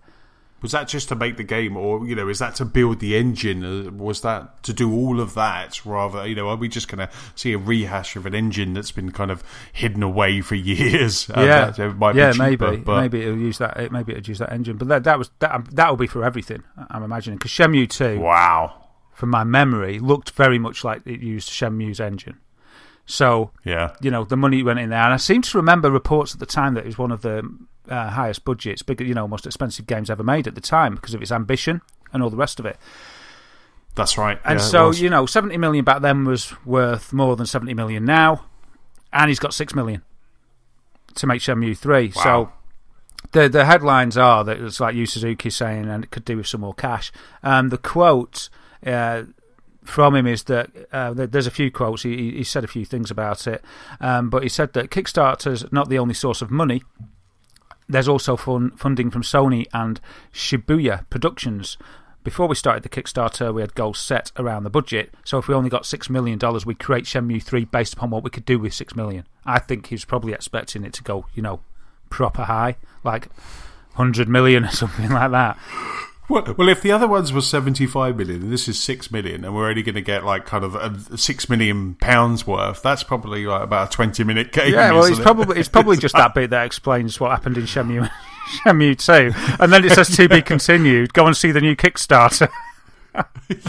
To be continued, microtransactions for Shenmue to kind of keep it going. Yeah. Pay to win or pay to see, and it's going to cost you a little total at the bottom. It's like, actually, we need $90 million to just get halfway there. It's going to be broken down into episodic content. And also, like, why, if you thought about that, I mean, you're an experienced guy that's already created these sort of seminal games. Why put? I mean, like he said, they knew they could make something with 6 million, but it doesn't sound to me as if for the 6 million they could make the game they wanted to make. It sounds like it's going to be sort of pulled back a lot. So we'll see. But so we said if we only got 6 million, we'd create Shenmue 3 based upon what we could do with that 6 million. We're still trying to gather funds. Obviously, the more money we have, the more we can do. Even if we don't get as much budget as the previous games, we'll still make the game. So the question is, what we're going to get? I've seen. Did you see that Glow Firefly trailer thing that was going around? I did indeed. I mean, that looked really nice. That was it looked like Shenmue, and it was very exciting. But maybe that was it. Maybe that's what he spent now $6 million on. Well, I thought it looked a bit rubbish. I thought it looked too much like the old games. I was expecting more, but then I didn't realise that they were going to need a ton more money. I thought the Kickstarter might be a bit of a token to show for people to get involved, and then Sony were just going to step in and say, "Bam, there you go." But yeah, he said, "I could do with a bit more money. The game itself doesn't have to be gorgeous visually," and that's a strange thing to say because part of the attraction of the first two was the fact that it was so sumptuous and beautiful, yes, and that was part of the allure. But the game doesn't have to be gorgeous visually. So I bet he said that through gritted teeth. A lot of the money these days goes into the graphics. If we perhaps compromise on the graphics and put more into the story, we can make a good game. The most important thing to me, as Yu Suzuki, is that the game is interesting and that it's something that people want to play. Now, I'm all for great story, over graphics, I'd say. And playability over graphics as well, but graphics are great. And like I just said, Shenmue and Shenmue 2, it had some playability issues, and the main draw really was the amazing world and the visuals within it, I would say. That was the jaw-dropping thing about it. That was the showcase about Shenmue. So, I don't know, I'm just thinking it's preparing us for a bit of disappointment there, I think. So let's not get our hopes up for the game being great when it eventually does turn up, which who knows when that will be. But it's just a sort of set expectation, I think, this little bit of publicity. Saying, well, this isn't going to be like what Shenmue and Shenmue 2 were back in the day. This is sort of just going to be quite average, I think. And I'd like to see that the story brought it out the other end and turned it to the top end that they could do. But I'm just thinking with the price that games cost, and from what he's saying there, if they don't get enough funding, we're going to be looking at a 6 out of 10 game. Yeah, no, it's. Yeah, I mean, I think you were kind of alluding to it when you were kind of going through the story. Do you think that they thought that when they put it on Kickstarter, it was going to make a lot more than 6 million? Yeah, I think so. I think so, maybe. So there was a lot more people out there that were excited about Shenmue and that they would back it, and they thought that they would easily be able to get, kind of double figures quite quickly. Yeah, I think so. I mean, it got to like 3 million almost overnight. Do you remember? It did. I mean, straight away once they announced it on stage, and they were like, "And you can back it now on Kickstarter." It was just an instant ramp up. It may have even beat Ukulele to kind of the quickest to an amount. Yeah, and that was incredible to see that, but. That exceeded its expectation, because I think they said, Playtronic Games, I think they set an achievable goal, which then it just kind of blew the roof off of. But I think this was maybe it was a watch the money roll in type thing, and it hasn't happened. Yeah, I think it's a difficult game that they were playing with it, and with any Kickstarter really, because it's a bit like Dragon's Den, isn't it? Because if you don't get funded, if you don't get all the money, then it doesn't get funded, does it? No. So you've got. They probably, Yu Suzuki wanted to make the game, so the discussion is, right, what's the minimum we can make the game for? Because that really is where we want to be, because we want to make the game. If we go too high and we don't get it, we're not going to get the game. Sony won't back us, because they won't see that we're being backed by the fans. So they probably thought, right, let's think of the shoestring, and let's put it in at that. Then at least if we get that, we'll get the backing to there. We can get something, but what we'll hope is that it'll carry on the momentum, because it can get overfunded, can't it? It's not that it just stops when it hits 6 million. It could have carried on. I think it was the highest Kickstarter ever when it went live, achieving the target, but it did seem to plateau around the 5 mil mark. I seem to remember. And I was I was disappointed, because I thought, it was just going to keep on and on and on and on, just go a meteoric rise, and it didn't. So I think that was probably what the expectation was, especially, and I bet they were all like clinking the champagne that night as it got to 3 million, in hours. They were like, we did the right thing. It's easily going to get the 6 million, and we'll get the rest. Look at it. It's a day, and we're here. We've got another 30 days. We're going to be at like 90 mil. But it plateaued. I'm a bit of one of these guys that doesn't really back Kickstarters. It's the only Kickstarter I've ever backed, because I thought I should have the courage of my convictions for this one. So we've even got people like me that doesn't really back stuff getting involved, yet it's still plateaued and only got to 6. So I don't know what this recipe for success is there. I don't know whether it would be that they should have set the benchmark higher, and then if the fan base knew it was higher, it would have reached it, because everybody would have sort of clubbed together. But the fact that it sort of plateaued and only just got to the 6. I think that 6 was where it was set. Makes me think that then that wouldn't have worked, and then it wouldn't have got funded, and that would have been the end of it. So it's rather some game than none. But then would it tarnish the memory of 1 and 2 if it isn't good enough? Yeah. So it's off of Kickstarter now, isn't it? But you can still use PayPal via another website to back it, I guess. Yeah. He's asking for donations, so you can donate to the development, and I'm sure they're still looking for investors. Maybe there are some investors lined up that didn't come through as well. Maybe who knows what went behind the scenes. This could be another one of our documentaries. Yeah, no, it definitely sounds quite interesting, because, like I say, there was after E3, in that coming soon showcase that PlayStation did, we had that, and there was a lot of hype. A lot of people were excited that Shenmue was coming, that we'd finally get that final part of the story. And a lot of people have put their money where their mouth is, you included. I've also done it as well, but it seems like a lot of people are just kind of, we'll wait whether they can get backers, because there is an audience for that game once it's made, because that's what you have to think with something as so niche as Shenmue 3. Are people going to buy it who haven't backed it? Are they going to buy it when it comes out? That's an interesting question. Or are all of the backers the people that are going to play Shenmue? Yeah, exactly. Is it like it's like, well, we've got the 6 million, but that's everybody spoken for. They're all going to get a copy of the game, and then no one else is going to buy it. Yeah, exactly. They put it up on the PlayStation Store or Xbox One, and no one buys it because all the people that are playing it are those people that have backed it anyway. Well, if what they produce is not very good and it gets like bland reviews and it gets 6 out of 10, 7 out of 10, no one is going to buy it. Yeah. Because why would they? Because the invested fan base, like exactly as you say, have already dove in and put their money where their mouth is already. So they sort of, to get the extra revenue, it needs to be good. Yes. To get that money after the development cost. I just did a quick look of Shenmue 3 because I was trying to just confirm that Kickstarter thing, which was 6 mil. But I just saw there's a Polygon article that went up 2 days ago entitled "Why Won't the Fans Support Shenmue 3?" It's not enough, and you really need to try harder is the subtitle. So that might be worth the read. I might stick that in the show notes. Yeah, that'd be a really good link to stick in the show notes. Yeah, I haven't read it. I just saw it then, but it's probably a good read, that, and it'd probably go into some of these things that we're talking about there. Fantastic. Right, we've got another microtransaction crazy news. Again, we kind of dipping in and out of microtransactions. Maybe we should stop the podcast and people have to pay to listen to the rest.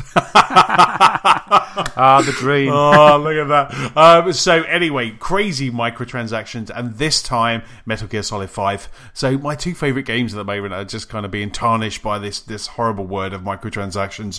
Turncoat games. Yeah, so it's so this one is for now. The crazy piece of microtransaction that came out was there was a 960 meg patch for the game that was, and Darren, you'll probably like this, it's a forward operating base insurance service. Woohoo. So this is an in-game service players can pay for with real-world cash, and if you buy the insurance, then during the insurance period, you'll be getting Metal Gear Solid. So I've got my car, my house insurance, and now I've got to do my Metal Gear Solid. That'll be on my spreadsheet of my outgoings. So during the insurance period, you will be compensated for any material and staff loss during a rival infiltration. That's bizarre. So what happens is your base gets stormed, you lose some materials, you lose some staff. About 2 to 4 weeks later, a man comes around with a clipboard, assesses the situation. Can you imagine that? You could be this guy. You could be the insurance assessor in Metal Gear Solid. It's an unlockable buddy. I'm making this bit up. Yeah, he's like Boise from Only Fools and Horses. That's the way I see him. Yeah. So you said you lost some materials, but I'm not quite sure.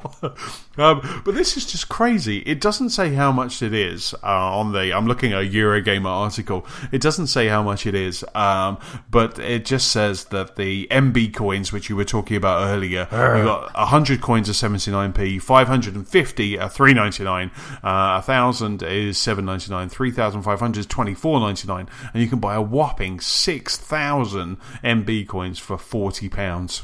Wow! Quick, let's get the PS4 on. I need to buy that pack. Quick, I need to buy that last one. No. Why? But that's just crazy. So now we've got Destiny and Metal Gear Solid are going down this crazy route. I mean, we knew about this. We knew that microtransactions were a big part of forward operating base and a big part of Metal Gear Online. We knew that out of the gate. So this isn't a new addition, but it's just, to buy insurance for your game. That's just, that may even beat horse armor. Yeah, I just don't go online if you're that bothered. Just don't play online. But I think when we first started playing Metal Gear, this was something that you brought up quite quickly, and I would love to have the option of be online because I want to, maybe dabble in Metal Gear Solid Online and things like that. But I don't want my base violated. I don't want anyone messing with my base. I don't want anyone in. I've got all of my plant pots and my dog and my sheep. I've got everything how I want it. I don't want anyone kind of coming in and messing with my stuff. And I wish you could just opt out. Yeah, because it's for you, and I can see where you're coming from here. This is a bit like a violation of your Viva Pinata garden, isn't it? Oh, God, if anyone came into my garden, I would rent. Well, you get your little zoo in your forward operating base, don't you, with your animals in? Absolutely. I've been fortuning sheep, and which is the background of our community page. I've been fortuning sheep left, right, and centre. Yeah, and there you go. So I can see why you're offended, but I am too. The thing is, right, maybe it's just that I haven't, because I've only just got to this bit with the forward operating bases. Like, you go and attack theirs, they go and attack yours. Some stuff goes missing, but you're getting stuff back in the game if you're playing single player anyway, or if you're playing forward operating base, you're getting stuff back because you're full-sending staff and their canisters.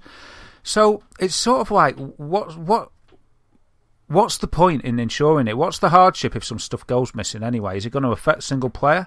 Does it have a really bad effect on the forward operating base side of things? Does having a lack of resource really have that much of an effect? Because I'll tell you something, I usually use just a trank gun and the gun that I got at the beginning of the game, which I never use anyway because I'm always trying to be stealthy.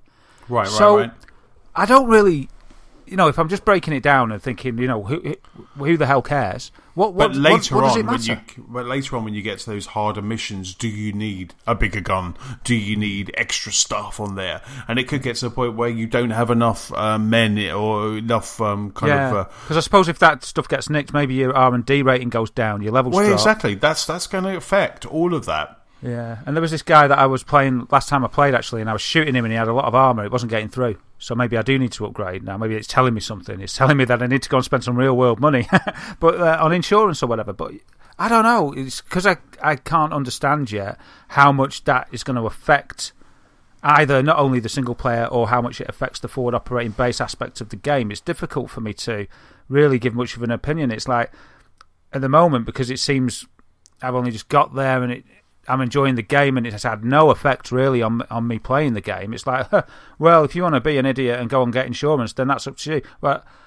because again, I'm getting back to this thing, if it's a choice thing that doesn't matter and it doesn't really affect the game, and if somebody comes and robs your base, who cares? Because it doesn't really have a detrimental effect, then exactly that. Who cares?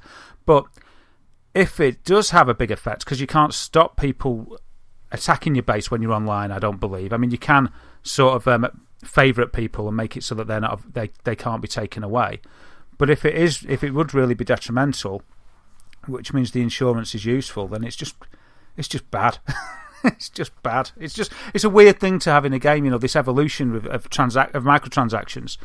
The evolution of it is just so against what I think gaming is all about, where it's being rewarded for skill and playing well, and it's like, oh yeah, well, we'll just hedge our bets and buy a blooming insurance policy for an aspect of the game. It's just craziest microtransaction yet. I think he's very apt. Absolutely, and who's laughing now? Who's laughing now? Horse armor. It's just like this may be it. This may be the worst piece of DLC.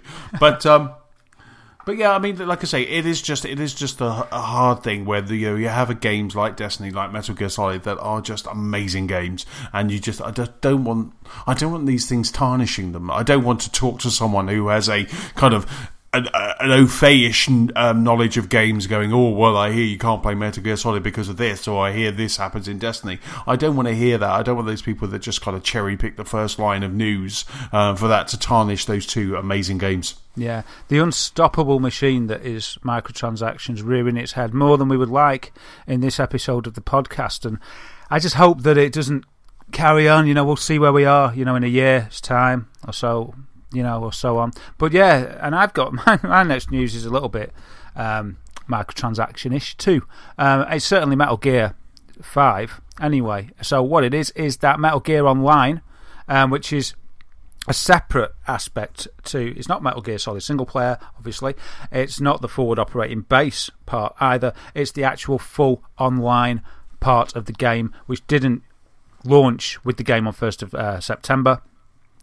It's its own entity, and it was live yesterday on the 6th of October. It launched. So what you need to do if you're interested in having a go at this is go to the PS Store or the Xbox Live Store and download it. So is this free to play, or does it? Yeah. You can. This is free to anyone. This is part of this is part of the game. Right. So you've got the game, and part of the game is a bit. It works in the same way with MGS4. Sons of the Patriots, wasn't it? And it works in the same way, and it followed the same model, that the online component didn't come out for a while. Either that they were refining it and polishing it and giving you a chance to work out the game's mechanics in single player. For whatever reason, it followed the same model and it came out later, and they've done it the same this time. So it's a separate entity that you can play if you have the game. and you download it. It's an extra bit. You've got to download it from the relevant store for your platform. And then there's an extra... I've downloaded it for myself today. And then you get an extra selection choice at the main menu of Metal Gear Online. And you go in there, and then the avatar... do you remember all that time ago when you created your avatar in Metal Gear Solid 5 that you've never seen since? Do you remember? No. Right back at the beginning when you created... Oh, right. Yes, of course. Yeah, I'd forgotten about that too. I totally forgot about all of that. I was greeted with this grizzly lump that I barely recognised. I was like, I remember that. Crikey. Like, who is that? It's like when you wake up when you've been a hangover. It was like the next morning. It was like, oh man, I had too many drinks. And it's like, and I think you can redo your avatar if you want to. And then you pick a class. So you've got like a sniper class. Sort of a middle range one that can do a bit of long and a bit of short combat, and you've got a guy that's more designed for up close melee, and he's got a cloaking ability and things. And then what you do is it's I think it's 16-player multiplayer arenas based on missions and levels that are already in the game, and it's completely online. It's got its own it's got its own power ups and things and perks and bonuses. And it's its own thing. I haven't had a chance to play it as much as I wanted to. I was going to set some time aside today to play so that I could report on it, but I had some issues with my broadband, and I had a BT engineer for half the afternoon, which sort of ruined that idea. But I got to just see this starting bit. But yeah, it's its own entity. It's free to download, but obviously within it there are going to be some DLC aspects, but I'm not sure how intrusive they'll be on the enjoyment of the game itself. So yeah, it's accessible through the main menu, and if you're enjoying the game and you just fancy a bit of team online against each other, then it's a great extra thing to get. I think it's a brilliant thing to get. I'm definitely going to have a go, but for me, and I think we've spoken about this before, I like to complete single player before I play online. But the thing is, when games are this long, it's like, man, it'd be like, by the time I finished it, there'll be so many games in my backlog. So I might jump in and have a look and see what it's all about. But there has been an announcement to match the launch of Metal Gear Online. There's also some DLC for it. Are you surprised? Right. I can hear your surprise from here. Can you believe it? They've brought out some DLC. Now, the controversial piece of DLC that's available is the new jumpsuit for the Eva character. I believe Eva was from Metal Gear Solid 3, and I think it was probably unlockable for free in that game, much like the tuxedo, etc., that they're now charging for. Anyway, I'll stop, Darren, stop it, you're going too mad. Okay, I'm all right now. And this is so funny, this piece of DLC, because basically everyone's up in arms about Quiet and all that sexualisation of her, and etc., and I quite agree. I think it's quite ridiculous, and everybody that has seen it has just gone, not bad. What the hell has she got on? So the jumpsuit for Eva provides a tactical advantage when her chest area is unzipped. What? So I don't know whether it's an option or it's always... I don't know whether it's always unzipped or you have a little thing, like an option, and you can unzip it. But the screenshot shows the jumpsuit undone with like the bikini underneath and the old ample bosom showing. Oh my god. And the official description is this. It's jumpsuit that the female spy Eva wore during Operation Snake Eater. The chest area can be unzipped for a tactical advantage. Asterisk, for female staff only. Wow. Do you think Kojima just put that in because he knew he was being fired and he put it in for a bit of fun and they actually left it in there? I don't know. I don't know. Just terrible. Well, you say it's terrible, but when I tell you the price, you might like it. It's 99 cents, so I bet you love it now. I'm still not buying it. I know. What could make it better? It wouldn't be. It'd be really embarrassing if it was free. Though I do believe they've also done some DLC where you can put some clothes on Quiet, which makes her sort of more believable in the game, if you like. Honestly, if someone's listening to our podcast for the first time and has never jumped into the world of gaming, and this was their introduction, if an alien picked up the Gamers of Lost Spark podcast, they would be like, "What is this all about?" Gaming's gone crazy. You can't get hold of games. Microtransactions are everywhere. characters have to undo their tops to shoot properly. It's just bizarre this week. Yeah, I know it is, and I hope they wouldn't be blaming us. I mean, we're just reporting on the games as we see them. It's not our fault. We didn't make it up, aliens. You couldn't make it up. Yeah, we're going to get anal probed anyway. So yeah. And that's a deal. I'd pay for a DLC to stop that happening. Yes. Right, and the next piece is with you. Oh, is it? Sorry, I was just. You're still worried about being anal probed. I was, when you said that, you did. I sort of went off balance completely. So the next piece of news is about the Star Wars Battlefront beta, which, as you said, Anthony, it's starting tomorrow. Wow, 8th till the 12th of October, I think it is. And anyway, the good news is about it, and I didn't realise this, but even if you're not paying for PS Plus on PS4, you've got a PS4, but you're not playing for PlayStation Plus, you can still jump in. It's available for everybody on PS4 to play it. So wow. I think that's fantastic. I didn't know that. That's really good. Yeah, it's really cool. So as long as you've got internet and you've got a PS4, you can play the beta. You don't have to be paying your £40 a year or whatever it is. You can just jump in and have a go. And I think that's even better than making it, because we discussed it being the fact that it was good that it wasn't just people that had pre-ordered that could play it.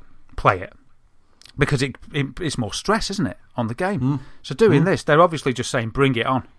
Yes, let's see the worst that can happen. Yeah, I admire that. I think it's a great thing, and it's a great opportunity for people to play it. What I couldn't find any proof for was if the same applies on Xbox.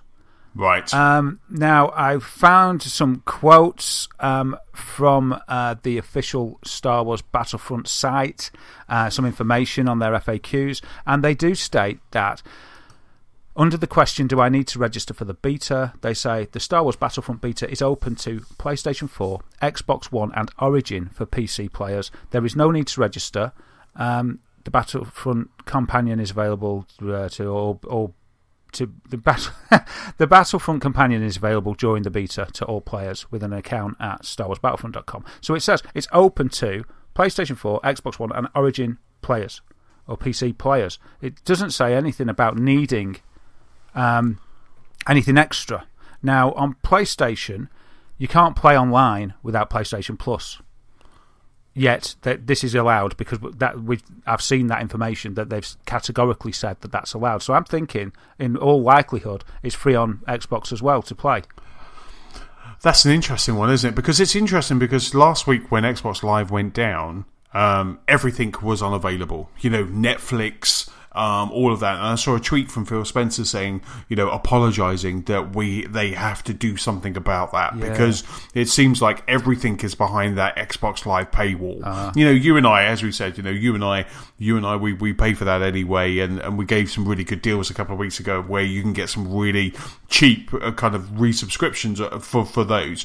But if you don't, that must be a weird experience if you don't pay for Xbox Live, because there must be so much that's just not available to you. So I know, Phil Spencer was saying that they're going to do something to try and move Netflix and things like that the other side of that paywall. But I'd be interested to see if Battlefront is free to play for everyone on Xbox too. Yeah, I mean, I don't even know if I could test it, really. I don't know. You can't turn your license off, can you, to test it? So we'll just you just have to create another user, I guess. Yeah, I doubt I'll bother doing that. I'm sure it'll be all over the internet. If one's doing it and the other one isn't, there'll be loads of complaints. Won't there? There'll be people who goes, why does PS4 allow you to and Xbox doesn't? Grr.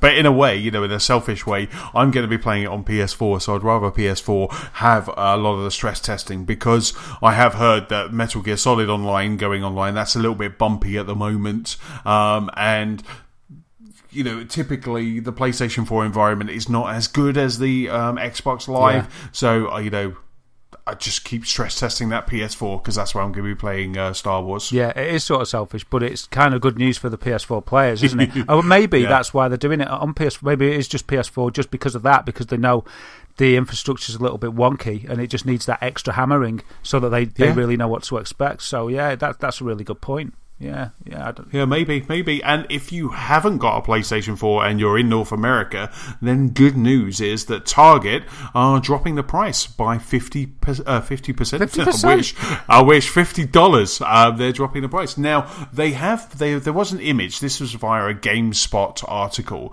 And Target put an image up on their website saying the $50 price drop on the PS4. The best place to play now at $349.99, and that's dollars.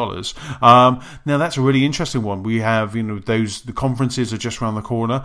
Have they jumped the gun? Have they spoiled PlayStation or Sony's announcement? And are we going to see that price drop that we already heard about in Japan? Are we now going to see that in North America? Interesting one. So, like I say, that's now available. That's the Nathan Drake collection. It was $399 in the US. It's now down to $349. Wow. Any sign of a UK one? Nothing yet. I did have a look around when I saw that news article. I had a look around to see if there was anything in the UK, but I haven't seen this at all, and it's still kind of at RRP for on Amazon and things like that. We're always last. We are indeed, but hopefully that will come. And maybe we have is later this month. We've got the Paris Game Show, haven't we? That's kind of around Halloween, so maybe they'll do it then. Maybe they'll give a European. I would expect something like that to happen at the PlayStation Experience, and that is after Thanksgiving. That is after Black Friday, so it'll be interesting to see if that comes out then, and we actually get one at the Paris Game Show. Yeah, it would be, because there's not really much in the way of exclusives coming out. They haven't got any real massive blockbuster games coming out for the holiday period, so a price drop could be their way of sort of getting around that, making it even more sort of tempting to jump on with a PS4, because of course it's still a great beast for multi-platforms anyway, so it'd probably be the better choice for Star Wars Battlefront, for instance, and it could just sway people, couldn't it, in the light of not having that blockbuster exclusive that Xbox has got lots of. Absolutely, indeed. You can imagine, you're looking at that, people might not know the difference between the two, and then they see one is cheaper. You can buy that because then you can buy an extra game. And so, it definitely would it would definitely kind of taint that Microsoft best launch ever, or best release ever, which is what they're kind of planning on this Christmas. So it would definitely kind of hurt that a bit if they dropped that, if they did a price drop. Yeah. It'd be sort of a real primal attack on the price. Oh, speaking of primal, See what I did there? You just hit it out of the park. Speaking of primal, Ubisoft have announced Far Cry Primal.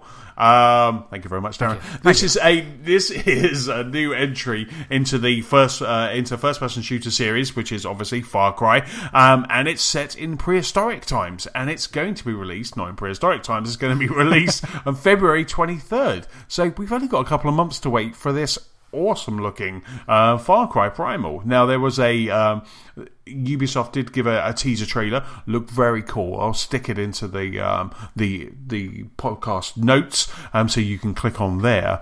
But it was fantastic. Have you seen it, Darren? Have you had a look at the trailer? Yeah, I had a dabble. I had a little look, and yeah, it looks. So there's a woolly mammoth. There's a saber-toothed tiger. There's everything. There's everything. I felt sorry for the woolly mammoth. Because I know he's pretty giant and snarly, but he is woolly, and they just hunted him, and I was like, it's a bit tight. But then the saber-tooth... Don't worry, he'll be a downloadable DLC character that you can buy for $59.99. Woolly mammoth insurance.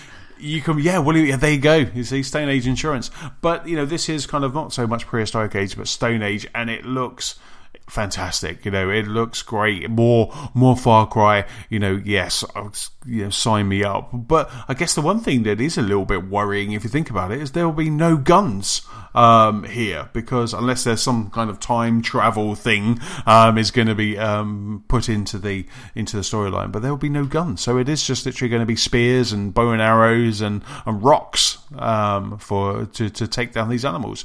I did notice at the end of the trailer they did show what could potentially be your enemy, or definitely the kind of villains of the piece kind of came out of the darkness, and that was very interesting. But I must admit, when I first saw the trailer, when I first saw a screenshot that was leaked, not the trailer, the screenshot, it had guys with kind of masks on, and I thought that Ubisoft were going to announce a sequel to From Dust. Because it looks like the guys, if you've ever played From Dust, it looks like the characters in From Dust. Yeah. But so I got quite excited. I was almost like, Far Cry. But no, I wanted From Dust. I love that game. That was such an amazing Xbox Live Arcade game. Yeah. Well, you know how all of a sudden there was this like survival horror resurgence. And we got like a few more Resident Evils, and a PT came along, even though it sort of disappeared. And then we got Until Dawn, and and there's a few others. And it seems to be since they must have all been in development for a while. But we had the announcement of Horizon, yes, Zero Dawn, and then we've got this, and it's like it's funny, isn't it? There's trends, and there's been a lot of desire for dinosaur games for ages. Since I don't think there's been a good dinosaur game, or even there might not have even been a dinosaur game since Dino Crisis games. Oh, I'm so glad you said Dino Crisis and not Turok. That was such a great game, wasn't it? Well, has there been a Turok since the Dino? I mean, the Turok that I played and that I liked a bit was on the N64. N64, yeah. Did you have to have the extra memory cartridge? Yes, I think you did. For texture, for some texture, because if you did, it didn't have any texture. Yeah, the best thing about it was that it had that weapon called the cranium boar. Yes. Remember that? No, the cerebral boar, I think it might have been called. It just kind of fired off and then drilled in. Oh, yeah. God, that was such a great game. I really enjoyed that. But yeah, you're right. Dino Crisis was amazing. And then, we haven't really... There hasn't, and now we've got. I mean, obviously that Horizon Zero Dawn is a slightly different take on it, but it's still the same premise. And and this it's quite interesting because the way that Yves Guillemot from thank you very much from Ubisoft Montreal, it's almost like when they announced it, it's almost like this is a stopgap while we're waiting for Far Cry 5, so it was, but this looks, it looks stunning. It looks fantastic. When I played the last Far Cry that came out last year, the graphics on that are just breathtaking sometimes. Yeah, I expected this was going to be an add-on expansion for one of the existing Far Cry properties, namely the last one, whatever that was. Was it Far Cry 4, the last one? It was indeed. And you will, the reason I don't know is because I haven't been following the series. So... You're telling me about how beautiful the graphics were. I've not been involved in a Far Cry game. I missed Far Cry 1. I was recommended Far Cry 2, and I got it, and I don't know, it didn't click with me, so I got rid of it. And so I skipped Far Cry 3 and didn't bother with Far Cry 4, even though they use, I believe... Are they by Crytek? They are. And they use the Cry engine still, which is a stunning engine. So I know the graphics are amazing. I even demonstrated the Crytek engine when it was in its infancy in the year 2000 at E3, and it was a dinosaur game that I demonstrated thinking about it. And it all comes full and that circle. Became Far Cry, and now Far Cry is becoming Far Cry Primal. Wow, that's really cool. But yeah, so I've never been involved in any of the games really, but I know that they look beautiful, and I was tempted for Far Cry 4, but I don't know. I was just sort of. I think I was just off FPSs at the time, of that ilk. But this is kind of like a breath of fresh air, isn't it? So I'm looking forward to it. I wonder if you can Shadow of the Colossus style clamber upon the woolly mammoths, for instance, and maybe even ride them and steer them and what have you. That'd be cool. Oh, that would be quite cool because they did have in Far Cry 4. You could do that with elephants. Oh, did they? Cool. So if you wanted to, you could there was a base, and if you wanted to, you could weaponize elephants. Oh man! And then you could just jump on it and ride that bad boy into the middle of that base, and then you could do that, and that was fantastic. So maybe they're going to do the same thing with the woolies. Oh, I bet they will. And you know what I'm thinking? What do you think the chances are? Because you just said it's going to be like bow and arrows and spears and rocks. Are you thinking a little bit like me that you're probably going to stumble across some future technology or some magic? Or do you think they'll just stick to it sort of being very realistic for its age, and it'll just be what you can craft with the stuff around you? Magic could be quite interesting. As you know, as I said, could there be some kind of time time traveling kind of element to this, which will put you as a protector. But then where would you get your bullets from? Wow, my mind has already started kind of. I'd love to be kind of working this out. But magic could be quite an interesting one. You meet a shaman or something, and yes, absolutely. Because with all the Far Cry games, especially the last one, there is always that kind of mystical element as well that's added. So it's really interesting. Good point. You know what I did worry about though? Then when you said about going into the future, it reminded me of Metal Gear Solid 2, where the demo that we all got with Zone of Enders. You remember that? The demo, which was you as Snake on that battleship, whatever it was. It was amazing. I mean, it's probably dated now if I play it, but in my mind, it's still like amazing. But then I bought the game, and the whole first level was that demo, and after it, you were riding. And for me, it was a right kick, in the stomach, and I just didn't want to be riding all the way through it, and it just really annoyed me. And I was thinking, like, well, they could have done that with this. So they advertise it with all these woolly mammoths and everything, and you get a demo, and you're doing all this stuff with the bow and arrow, very much like Lara, and you're really enjoying it, and you're weaponising the woolly mammoths, and you're having fights with T-Rex, and it's amazing. And then at the end of the first hour, you go through this portal to the future, and it's just back to normal Far Cry. You're back in Shanghai from Far Cry 4. And the rest of the game just carries on like a normal Far Cry game, but you had that hour at the beginning, it'd just be like, no!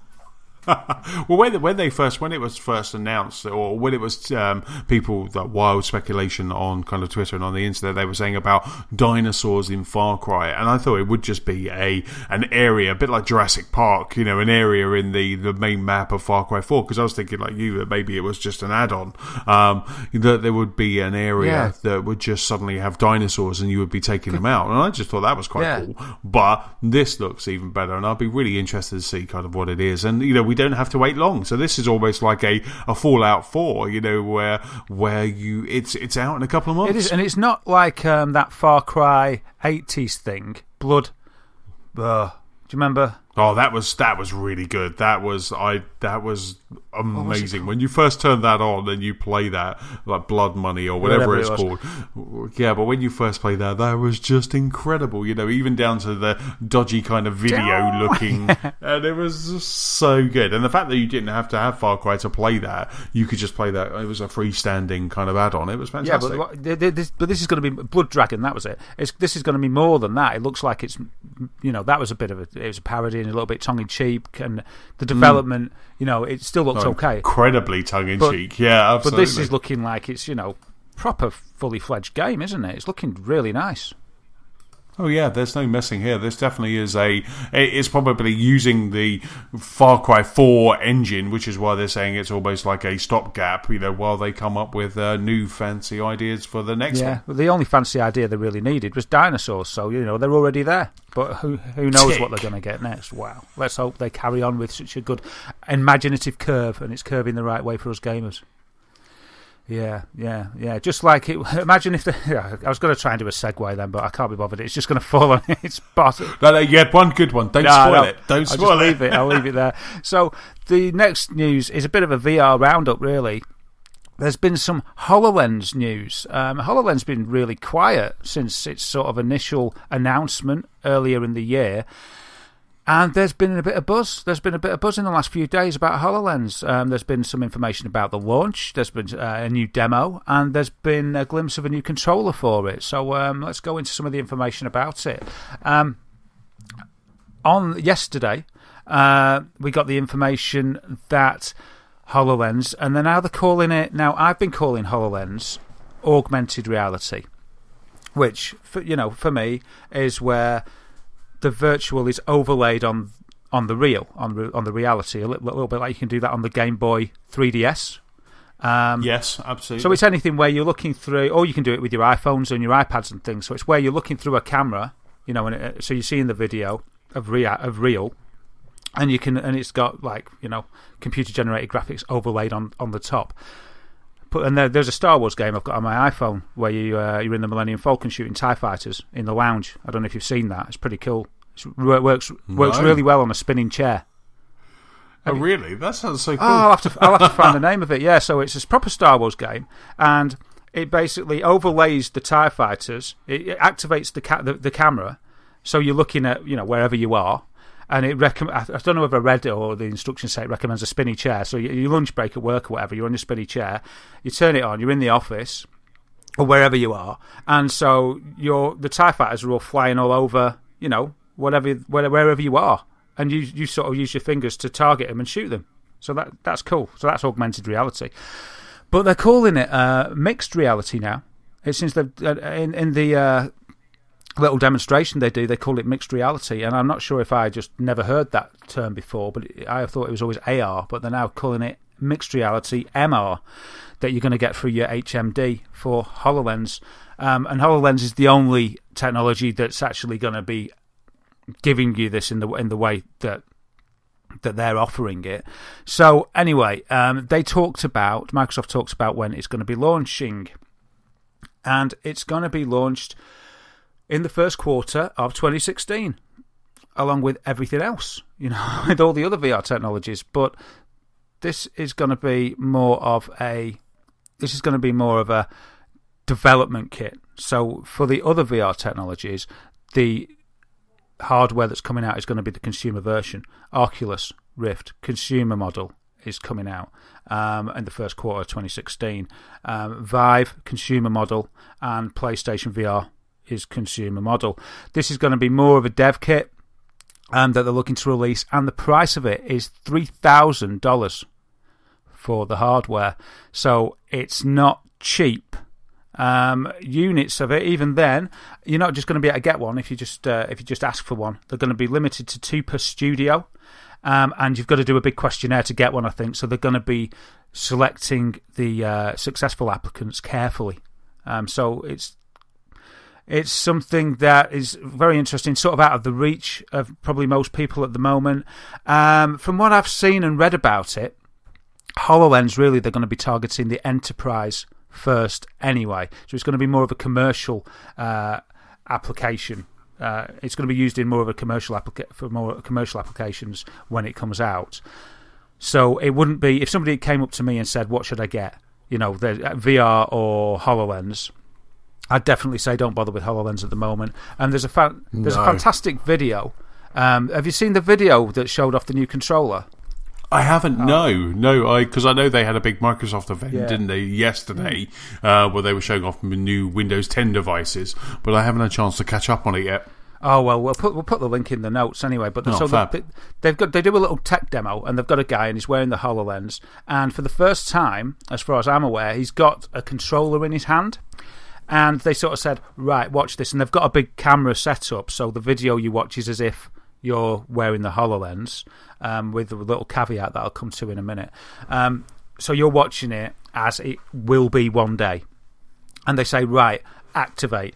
And basically the controller envelopes his hand with like a Tron-style illuminous gauntlet or a stroke laser gun. And it's like, wow, it looks so cool. And it's just there on his hand, as if he's wearing it. And so if he looked down to his hand, he would see that? Yes, and the audience can see that because they're looking at it on a screen, and we can see that because they've got the special camera. But if I had a HoloLens and you were in the room, you wouldn't see it unless you had a HoloLens on. Okay? So if it was just me and you, and we had one HoloLens, only the wearer of the HoloLens would see the mixed reality. I hate the way they've dumbed it down. I preferred augmented. But only the wearer would see the mixed reality. So he gets this laser gun in his hand, and then they sort of talk about, they say, HoloLens can map the environment around you. It knows where the walls are. It knows where the furniture is. It says, let's introduce some aliens. All of a sudden, they've got some sort of, like walls in the studio, and all of a sudden cracks appear in the walls, and a cybernetic or a robot alien starts burrowing through the wall, and it looks just as you'd imagine it would look, but it's just being drawn on the wall in mixed reality. It looks really impressive, and so this sort of spawn point sort of comes through the cracks in the wall and starts firing flying aliens into the room, and the guy starts shooting them, and they're just buzzing around him, and he's shooting them with this laser, and it's just so cool, man. It looks amazing. That's so cool, and that's all in that clip that we're going to stick. It's all in the clip. It's all in the clip. It's so good, man. But still, I'd say, even though, as amazing as it is, and we've discussed this in the podcast before when I found out about it, the reality of HoloLens at the moment is you wouldn't see it like that if you were wearing it, because there is a restrictive field of view on the visor. So you could imagine it that, say, like a widescreen film, you've got a specific rectangle in front of your eyes that the mixed reality will appear in, but once a spaceship, for instance, flies out of that bit, then it would disappear. It would only be activated within that field of view, and that isn't very expansive at the moment, or at least it wasn't on the last reports I read about that issue a few months ago. But what will happen is, obviously, in time, as the technology gets better, that field of view will be completely immersive, and at that time it will be amazing. And also, when you're watching the video, you can see he's a bit slow and the aliens are a bit slow, and he's being very careful with what he's doing. But as a tech demo to show you where they're going with this, it's absolutely jaw-dropping. It's amazing. It's so cool, It's just so cool. So please have a look, have a watch, but also please don't spend your $3,000 on HoloLens yet. I think that's one to wait for, and when it comes, it's going to be amazing. I see the things like this HoloLens. It's going to 5-10 years from now, you're going to be wearing spectacles with this technology in. And then when we meet, it'll be running down, and I'll meet you, Anthony, it'll say Anthony Chesson, and it'll have all your Twitter and Facebook likes and dislikes all there. Likes, doesn't like dairy, likes chocolate, favourite band, this, do you know what I mean? It'll all be listed there, overlaid in mixed reality, because we'll be waiting, a bit like Google, what was it called, that Google Glass. Google Glass, that's it. It's going to be better, and you're not going to look as much of a tool in it. So, more information, launch date as well, early next year, and that's when the developers are going to get their hands on it, and it's just going to go from strength to strength, I'm sure, but it's going to be more concentrating at first in the enterprise, things like architecture and engineering, where you can see the benefits there. And I've seen a demo as well where they did, for instance, an educational little piece where they showed a human body, and say you were doing biology, and the teacher just says, right, create body, and the human body stood there, and then they just dissect it, sort of, in one-to-one scale, and then they get the heart out and they just zoom in, they make it big in the room, and then they can just open it up, and you can see every, the aorta, etc. You can see all the veins and things, and the applications of these kinds of technologies, both this and VR, are just staggering, for learning and information and for education. It's going to be amazing, It's like it's a brave new world. I hope it's not the end of the world, but it's really cool. Awesome. HoloLens ushers in the end of the world. Yeah, HoloLens and AI ushers in the end of the world. But just as this gets better and more cutting edge, people are going to use it more and rely on it more. And when it's things that are, that you're relying on as like your vision is concerned, it really makes you think how important security of your firmware and your software is going to be, much more than just your laptop crashing or being unusable because it's stuffed full of viruses and malware. You're going to be talking like you could have an effect on you, or maybe even send people a little bit crazy if they get tinkered with too much in things right in their eyes, I don't know. I think it'll usher in a whole new wave of maybe even like psychiatric conditions. I don't know. I mean, that's a bit pessimistic, but I'm bang up for this. I think it's going to be as big again as the internet was. I really think it is, all this VR and this mixed reality. I'm so well, already. I'm just so can't wait for it. It's like, yes, yeah, absolutely. I can't. Like I say, I'm waiting for that first company to make that jump and say it's out this day and it's going to be that price, and that will be a really interesting one. And maybe, I'm hoping it's going to be this year, because we're expecting it first quarter 2016, aren't we? Yeah, we are. So I'm sort of decided I'm getting Vive first, so that's the one that I'm going to get, and I just can't wait for a release date. But then it's the struggle. I'm sure there's going to be a mad panic, like an Apple release. It's like, are we going to be lucky enough to even get a pre-order? Are they even going to release in the UK? It's probably going to be America first. So it's going to be tough. It's going to be tough and hard to watch, but it's also going to be amazing and interesting and exciting as well. Yes, absolutely. Like I say, I'm quite excited for a PlayStation VR. I think just because it means I don't have to buy a PC. I'm desperate to buy a PC, but I'm still not quite sure what I should be buying and where I should be putting it in my movie room. So if PlayStation VR and Vive are out at the same time, and I guess PlayStation would be my pump because I have that console, but it all depends on the experience. Which one is going to, which if there's a cracking game that's coming out on Vive, then that would sway me, I think. Yeah, I had I had a friend over at the weekend, and she's not a gamer, but she hadn't heard of any of this VR stuff, and I just kind of mentioned it as if she should have known. I said, "Oh yeah, there's this stuff coming out I'm really excited about called VR, and it's gonna be good." And I sort of painted the picture for her, and then backed that up with a few YouTube videos of where we're going. I sort of topped it off with the cherry of a HoloLens video, and she was just instantly enamoured and excited. And she was like, "I cannot believe that I haven't heard of this. Why isn't the mainstream press reporting on this? Because the public will go crazy for this." She was like, "If this comes out, I'm going to get one." She was like, "I don't care, I'm just going to get one," because you sort of you'd never need anything else. Do you know what I mean?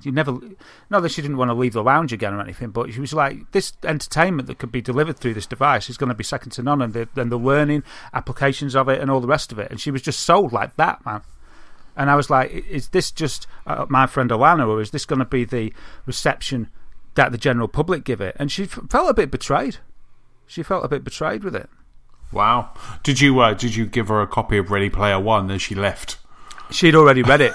As soon as I read that book, she's into books as well, and I said this book's one of the best books I've ever read, and she read it and she loved it as well, even though she's not a gamer, but she does like her 80s. She does like her 80s. Cool. That's so yeah, cool. But going on with VR, there's a website called PlayStationLifestyle.net, and they're doing a series called PlayStation VR Conversations with developers. And so they're going to do a series of different chats with developers. There's clues in the name. The clues in the name, really. They're going to talk to developers about PlayStation VR, right? So the one that I came across was that they've chatted to Harmonix, and there's an interview with them chatting to Harmonix, who obviously make Rock Band and created Guitar Hero as well before they get the license to Activision.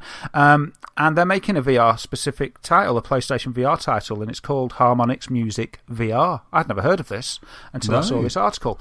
And it's an interactive music visualizer that lets you climb inside music.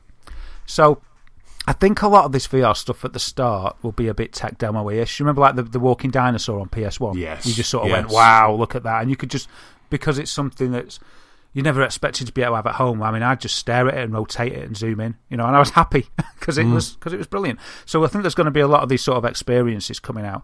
And so they have a chat with John Carter from Harmonix about the game, and the first question they ask, and this is something we touched on last week about how you feel in the games and nausea and things like that. So the first question they ask are, what are the additional challenges in developing a game that uses virtual reality? Do you worry about players getting sick? As this is a bit of a bone of contention with them, certainly when the refresh rate wasn't up to scratch in the sort of beginning of development, there was a lot of people getting motion sickness really quickly because your brain sort of thought you were there, but the frame rate didn't kind of live up to standards, so it kind of made you feel off balance or whatever. So the guy, John Carter, says simulator sickness is definitely the biggie. So this is the biggest thing that they have to take into consideration when making a VR game. The only people I worry about getting sick more than players is me and my team. It's important to develop best practices around avoiding sim sickness. So there's a phrase I haven't heard of, but I'm sure we might hear more of. So best practices around avoiding sim sickness if you want to make anything in VR, because you can't iterate on any ideas in-engine if you're too nauseous to put on the headset. In a funny way, our own sensitive stomachs allowed us to arrive pretty quickly at some smart decisions about camera movement, whilst also providing a great reason to keep the frame rate high. So it's sort of it's good to see it written there, because it sort of echoes. You remember how I said about in that game when the camera sort of grabbed you away, which is just normal in a game. Yes. But it felt really unsettling, as if someone had grabbed your head and just said, it's just as if you were walking down the street and then all of a sudden, God or whatever just picks you up and said, no, sorry, you're going over there. And it's just really weird because your brain is not used to that. I mean, maybe it will adjust. So it's very interesting. And there's a screenshot, a loop, sort of a GIF, if you like, of the game. And it looks really... it looks pretty nauseating just watching it in 2D anyway. But it'd be interesting to see what the game turns out like. But there's a whole interview there about VR, and it's a good read. It's relatively short, but it just highlights some of the challenges that developers have got when creating a VR game. And I'd say it's going to be difficult to make a third-person game in VR. And anything first-person is going to be difficult to make. You're not going to be able to have a Call of Duty, I don't think, unless we evolve in some way, unless we get used to it. But I'll put that interview in the show notes. I'm not going to read it all now, but just for people that are interested, it's a great little interview, and it's a series that the website PlayStationLifestyle.net are going to carry on with, so we're going to see some more insights into developers getting involved with PlayStation VR, and I think that can only be a good thing. Fantastic. No, definitely. Yeah, no, stick that. There's another one. I've got some. You've given me some reading material this week. Thanks, Darren.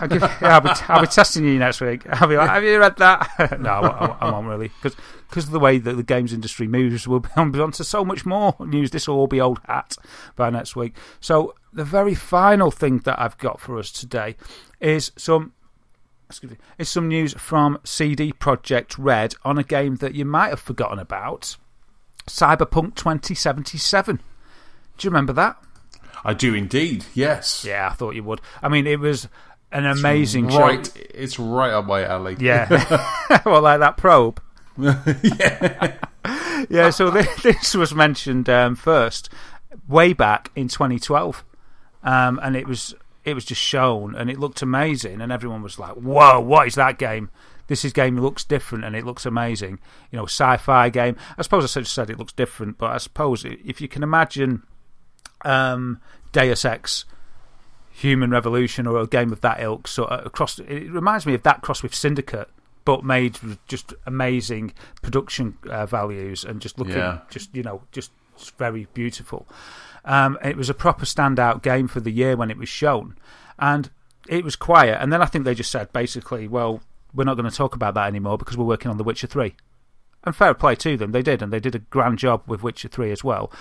But the reason that I bring it up is that there's been a little bit of news about it, and the information has come from visual effects artist Jose Teixeira, and I hope I've got that correct, and he told MCV that basically Cyberpunk 2077 is far bigger than anything else that CD Projekt Red has done before.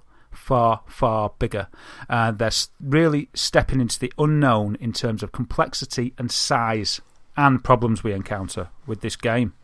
So when you think about what they did with The Witcher, this is going to be, well, I mean, you can't always just say that bigger is better, but when you think about what they succeeded to do with that, and the fact that we know that they're diligent and passionate about what they do, it just makes me hyped up for this game all over again. I rewatched the trailer for it, and I was like, wow, it just looks amazing.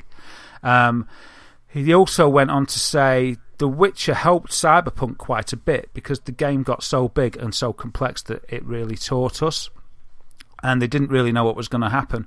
So if anything, working on The Witcher 3, it was a good and often brutal learning experience that Cyberpunk is going to benefit greatly from. What else does he say? There's a lot of things that they want to change and do better the next time around, and I can guarantee that almost everyone in the studio has something that they go, I did this time, next time I can do it differently, I can do it better, and that's going to be applied to Cyberpunk 2077. So he also jokes saying the name is Cyberpunk 2077, and they usually joke that the release date is going to be 2077 as well because of the vast size of it. But so there's no clue about the release, but just the fact that a little bit of information has eked itself out into the ether makes me think that maybe it could be in the next year or two. Yeah, or maybe we'll get like some tease or first gameplay or something like that at E3 next year or something like that. It kind of seems that it would be prime for something for a big expo. Yeah, and I mean CD Projekt Red, they're kind of a PC company really. So it's obviously going to look stunning on like some cutting edge PC. But I wonder if they will go one way or the other. You know, if they'll get a timed exclusive or something with with Microsoft or Sony. Yes. Indeed, but it'll be interesting. It'll be interesting to see because they've got this, but they've also got another game as well, haven't they? They're working on 2 games at the moment. CD Projekt Red. Oh, I'm not sure. You might call me out there. What's No. I thought there was rumours that there was 2 games. Maybe it's just the additional expansion for Witcher, but maybe they need to get that out of the way before they kind of get this one, or maybe they have separate teams. Yeah, I mean, I don't think I mean, I think they're a big development team because it takes a lot of people to make a game like The Witcher. Oh, it really does, doesn't it? Yeah, but they own Good Old Games as well, don't they? Or Good Old Gaming, GOG, which is an online store. They own that, which I think that gives them a bit of independent funding to be their own bosses in a lot of ways, and that's why they can take the time on projects. They're not sort of answerable to a publisher because they're a publisher themselves, and I think they owe that a little bit to the fact that they've got Good Old Gaming under their belts. I hope I'm not wrong about that. I'm going to sound like a right fool, but I'm pretty sure I've got the facts right there.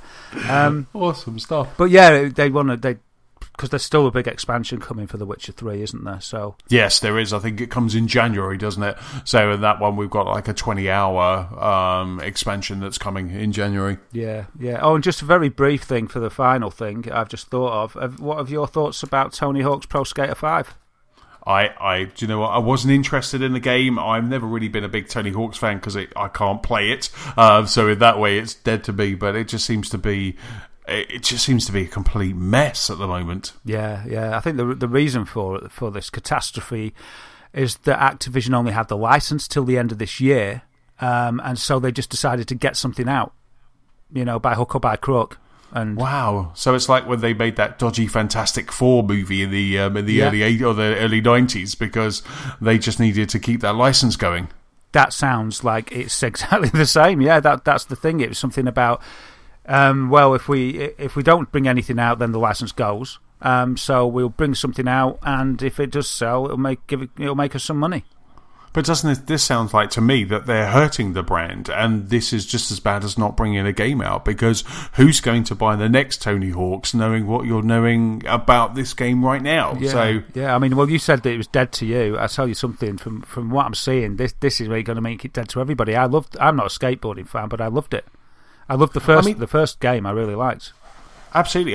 Tony Hawk's was one of those games when 1080 came out on the N64. I was awesome at that. I loved it. Snowboarding games. Oh yeah. We had SSX and SSX Tricky, and I could just play those. But for some reason, my brain isn't wired to play skateboarding games because whatever I do, I just end up falling off all the time. And I've tried Tony Hawk's. I've tried Skate.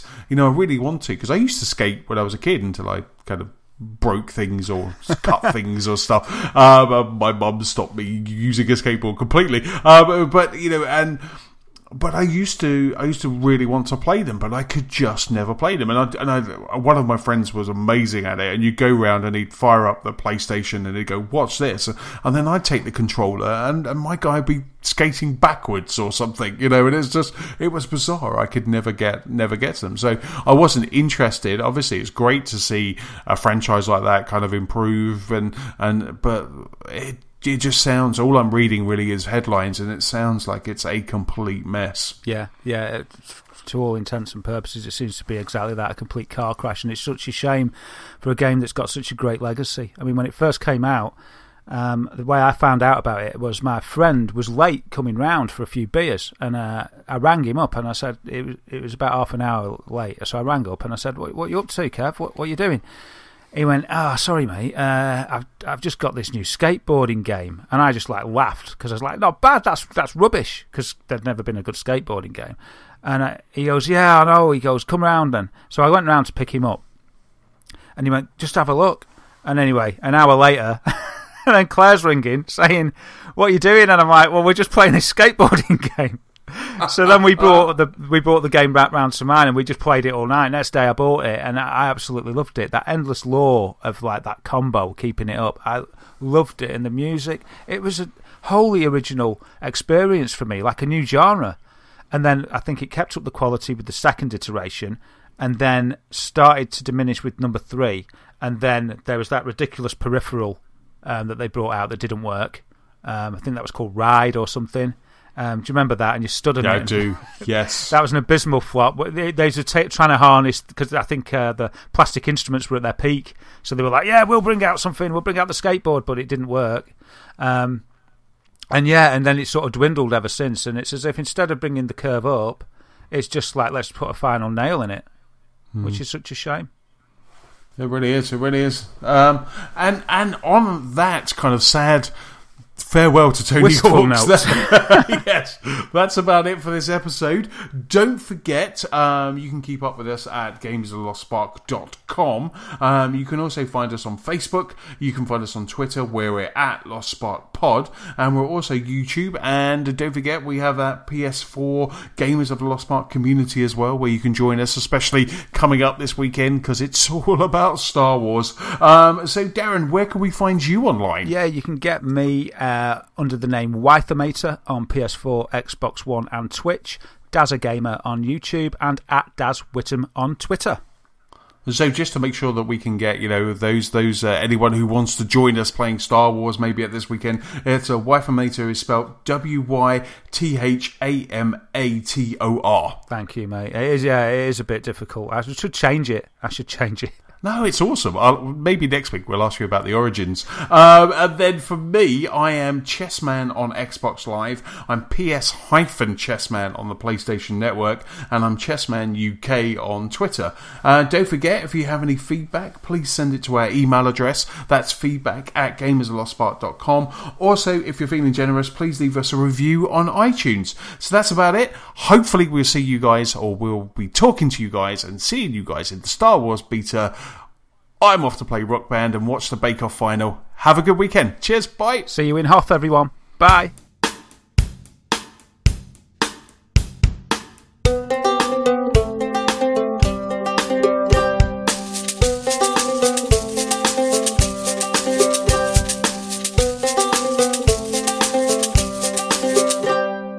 Hello? Darren, where are you? Darren.